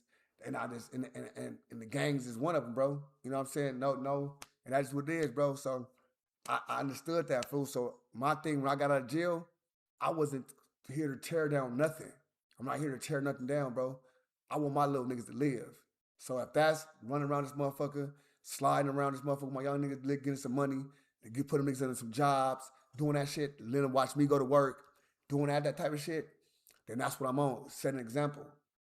That's the only reason I work, bro. I got two slit discs in my back. I'm in warehouses, bro, working 12-hour shifts because I got 8 little homies with me, bro.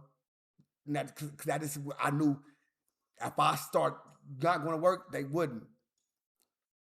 We all hit, we all passed, got the money, right?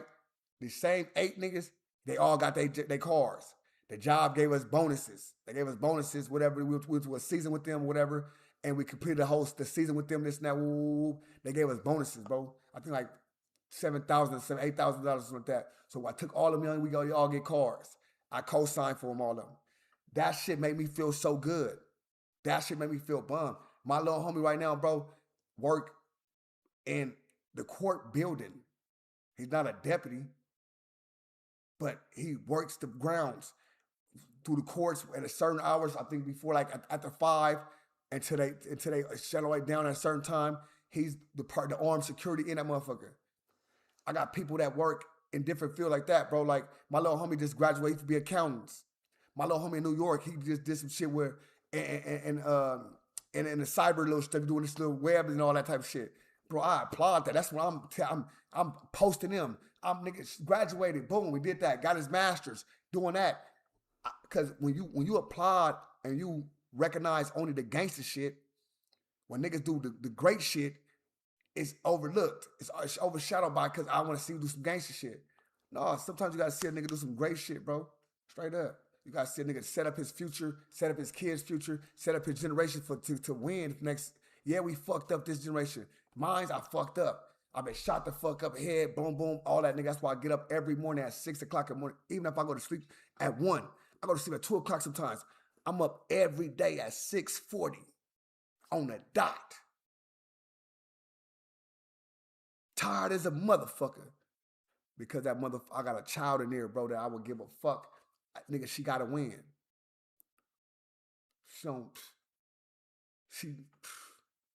When this motherfucker doing this, bro? You know what I'm saying?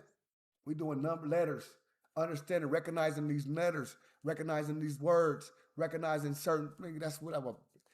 And I think that's the most shit ever, bro. On the hood, you don't have to talk about it. I don't like when niggas say, "Oh yeah, we gotta take care." No, that's cool to speak on it, but when niggas make that excuse and say, "Oh, I can't do this because I do," no, you just show it. Show that shit, bro. Show it. You can show it, nigga. Nigga, bro, and the dead homies, bro. I got grandkids. I got kids, nigga. I got this going on, nigga. The fuck I look like, nigga, going on the block and sitting up and getting drunk. Nigga, I gotta teach my daughter how to, nigga, read and write. Straight up. I am Reedy Rainbow to her. When she can't do a problem in school, she tell a teacher, my dad ain't taught me that yet. I'm gonna tell him. She come in here like, I didn't know that one. I'm like, yep, you know what? We fucked up. Let me guys go back. Boom. See, we skipping. We got to get up. Whoop, whoop, whoop. I'm saying, this is what this is. Shalom. You know what I'm saying? And what's up? How you doing, bro? What's the deal? You gotta hit me on IG again, bro. Hit me on IG, my nigga. Tag me in with some peoples. I go live on Saturdays and Sundays on my main channel. You know what I'm saying? Friday, Saturday, Sunday on weekends. We go Friday, Saturday, Sunday. We go live on the main channel, bro. I wanna bring other people up there, bro, for sure. But when I understood that, bro, when I see my sons, my daughters, when I'm sitting there putting $460, $480 on cap and gown, and I'm putting another $5 this on this for two of my kids. You know what I'm saying? That's graduating this year. So that shit, I'm proud of that shit, bro. That should make me feel good. I get it. I hustle right here through YouTube. I hustle through this. I hustle through that. I do this and that. So I be, you know what I'm saying? And You forgot this. oh, you put my hat on? All right. Yeah. Gotcha.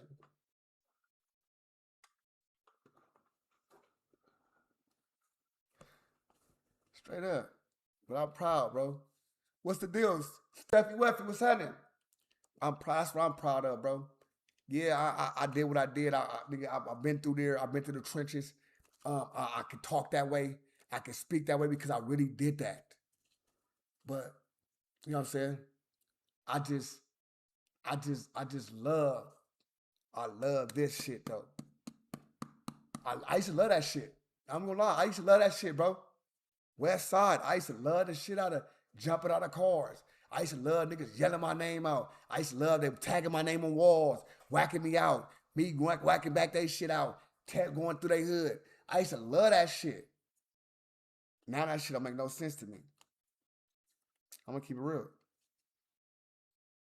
I see it. Don't get me wrong. I see it all day long. Do I look upon it like it's like shit? Oh fuck, stupid ass people. No, because I was there one time. You know what I'm saying? And they said you was lost. You know what I'm saying? Lost. You can't. Once you have the knowledge, that's when your life. That's when it begins. So that's when your journey begins. Your journey begins because God only take care of fools and idiots. So you a fool a lot of that time. You a fool. You've been washed up. You've been systematically washed up. But once you figure this shit out, once you break that and you start vibrating at a high octane, it's you. It's on you, brother. Okay. It's on you, brother. And that's just what it is. You know? Like, no ifs, ands, and buts. It gets down. It's like that. You know what I'm saying? It's really like that, bro. It's really like that. That's a fact. Once you figure this shit out, and if you still, like, I'm wrong, because like a lot of us still, we understand, but we still a product of our environment. Because like, I want to be right, I want to be great, I want to be this, I want to be that, but they coming through shooting my house up. They coming through spanking at me. They coming through trying to hurt me, hurt my cousins, my family, and this and that. So I understand that. I understand that. You know what I'm saying? And it's a lot of times we like that, but I had to do, first of all, I had to understand that I can be a part of stuff away from something. Because at first I thought I had to be there. I had to be right there because if anything happened, I'm going to go crazy. But that just me putting myself into the circle. So what I did first, I moved to the valley. I lived in the valley for about 2.5 years. I sat there. I said, you know what? I came out here to visit my family. I came out here to visit. I was going to be here for I think a month. You know what I'm saying? Like a month. School was going to start the next month, so I was going to take my kid back to the school. I'm like, fuck that. I'm going to figure this shit out right here. You see me? I'm from the other house. It'll be done in May. The other apartment I got will be done in May. It's supposed to be, it was renovated that month, but it's cleared out. But there's some stuff, there's a fixing they got to do to my other apartment. So by May, I should be in another one. Y'all see both apartments, whatever. Y'all see both things. Y'all see my house. Y'all gonna see everything, bro. Y'all gonna see me grow. Y'all gonna see me grow right here. You're gonna see me do this. Y'all gonna see me start fucking with the day trading. Y'all gonna see me all type of shit gonna see. And I'm gonna be doing this, bro. And I'm doing all this off the grind, fool. Off the muscle. Just knowing that I don't need to go buy 13 pair of jeans, 14 pair of jeans. I don't need to be driving around doing nothing. I don't need to be doing nothing, bro. I train myself. I discipline myself. I stay right here. I smoke weed. I sit in the house. I make videos. I work out. That's my program for about 7-8 months. My daughter gonna get out of school for summer vacation. That following day, I'm gonna fly to LA. That next day, I'm flying to LA, dropping her off. And then I'm getting ready for New York. I'll be in New York for about a month, straight up. I'm gonna be vlogging in New York for about a month. Straight up, 2 months. I'll do a month. You know what I'm saying? I'm gonna fuck with Bobby Smurder and all them niggas on the dead homies. I got the invite already, Bobby Smurder, all them people, man, don't worry about nothing. You know what I'm saying? Straight up. Sit there, vlog with them, fuck around with them. You know what I'm saying?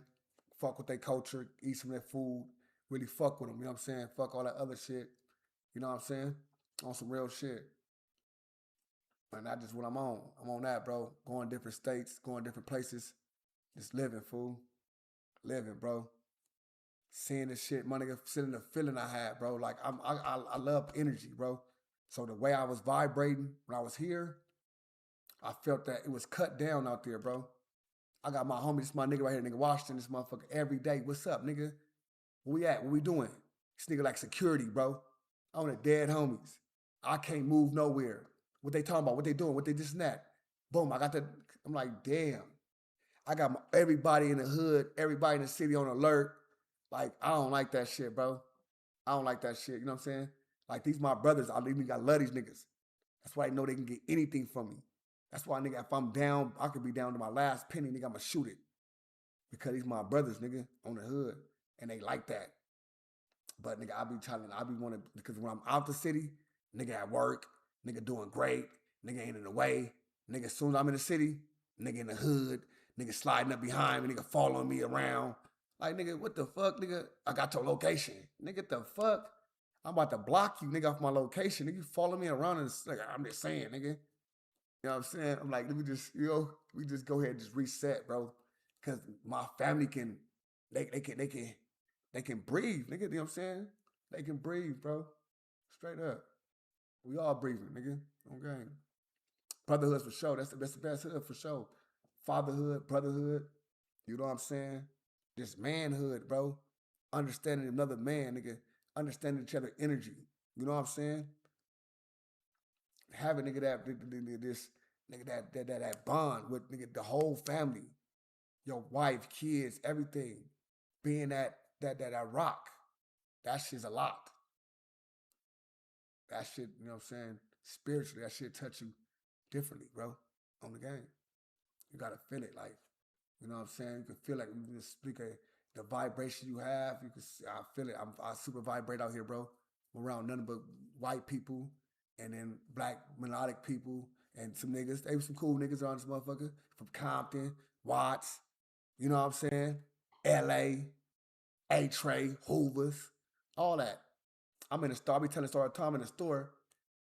And I'm serious, nigga. He's still watching. I went to the store with my daughter, bro, right? Don't get me wrong. I'm still who I am, bro. So I'm in the store with my daughter, but I see him, right? And like he stared at me first. We in like Walmart. So he stared at me first. And like he like turned his head and he keep pushing. So I'm like, what the fuck? So I'm watching it. Email me on the email me first, bro. You gotta email me, ODM Slim 50. Email ODM Slim 50, the number 50 at gmail.com. Email me. We can go there from there. Hit me in my Gmail, ODM Slim 50. Now look, so when bam, I'm shopping this and that. My daughter, she run around this and that. So grabbing her, picking her up, putting her in her basket down. I'm looking out the aisle. He right there again. He got an H from like here to here. I'm like, cuz. This nigga. Like Houston Astro. Light skin. He got the W. I'm like, right. Mind you, he got the little, like the, you know, the young niggas they had like the top, got the hair on top, but the sides are cut. So he got the H like this. And then a W just like on the top of his head, like his head in the back. I'm like, oh, this nigga Westside Hoover, you know, type shit, you know what I'm saying? Oh my God, type shit. I'm seeing that, like, all right, type shit.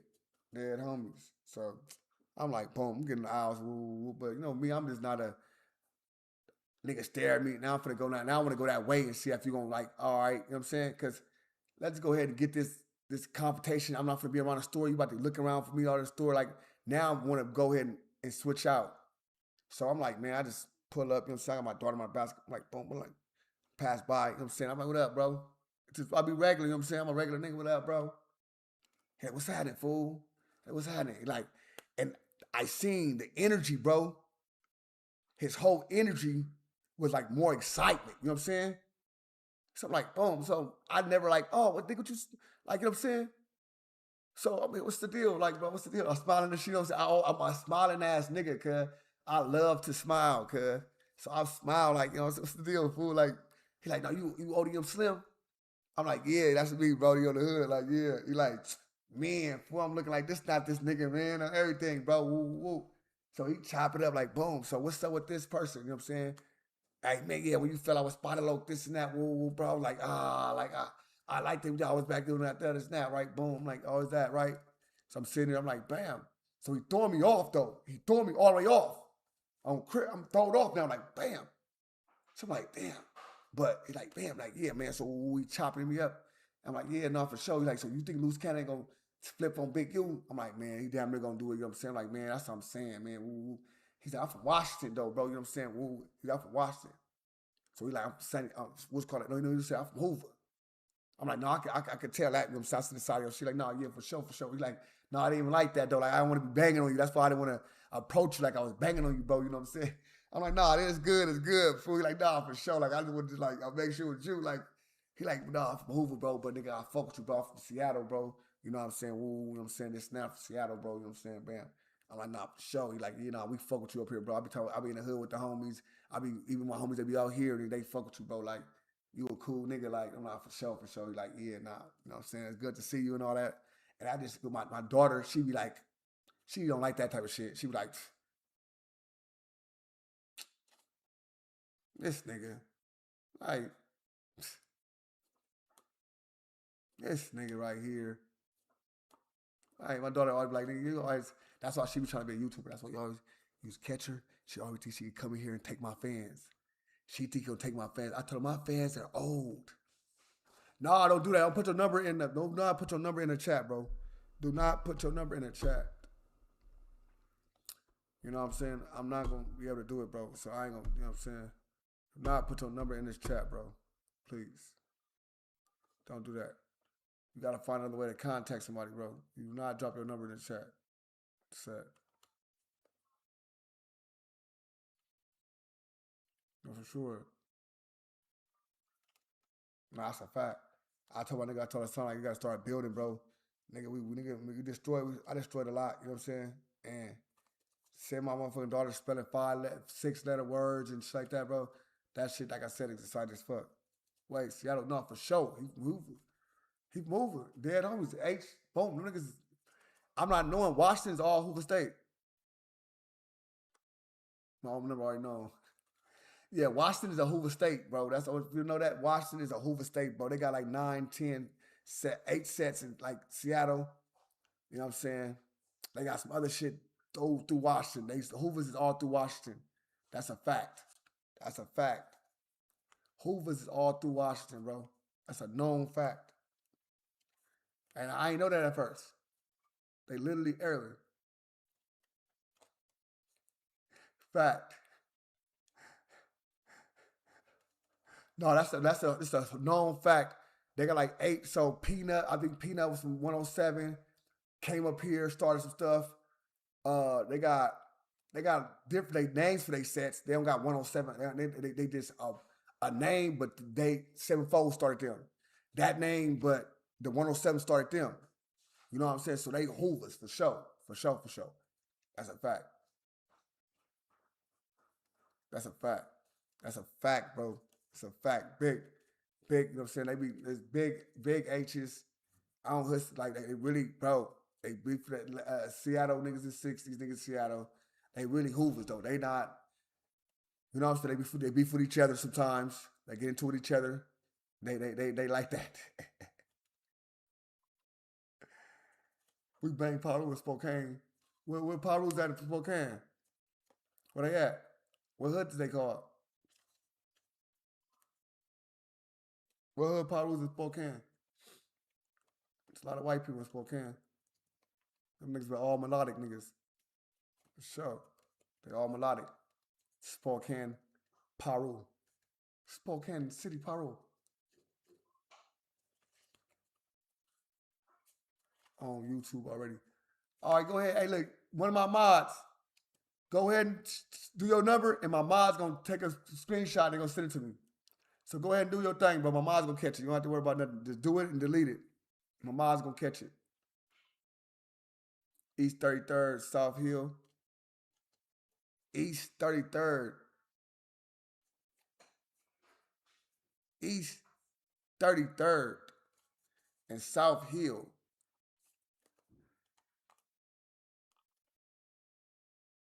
East Spokane? Let me see. It's niggas over there. It's niggas in that area. I believe that's east side of Spokane. Let me see.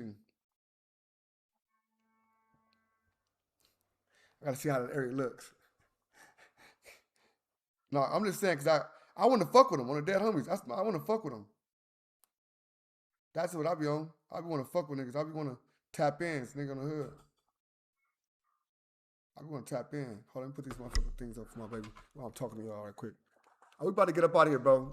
I'm gonna put this food on for my baby and shit. She probably listening to shit.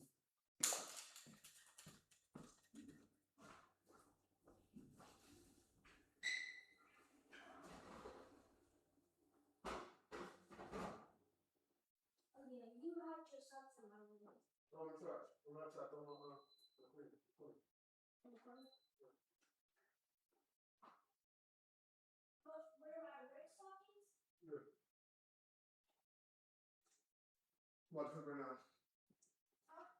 The cook.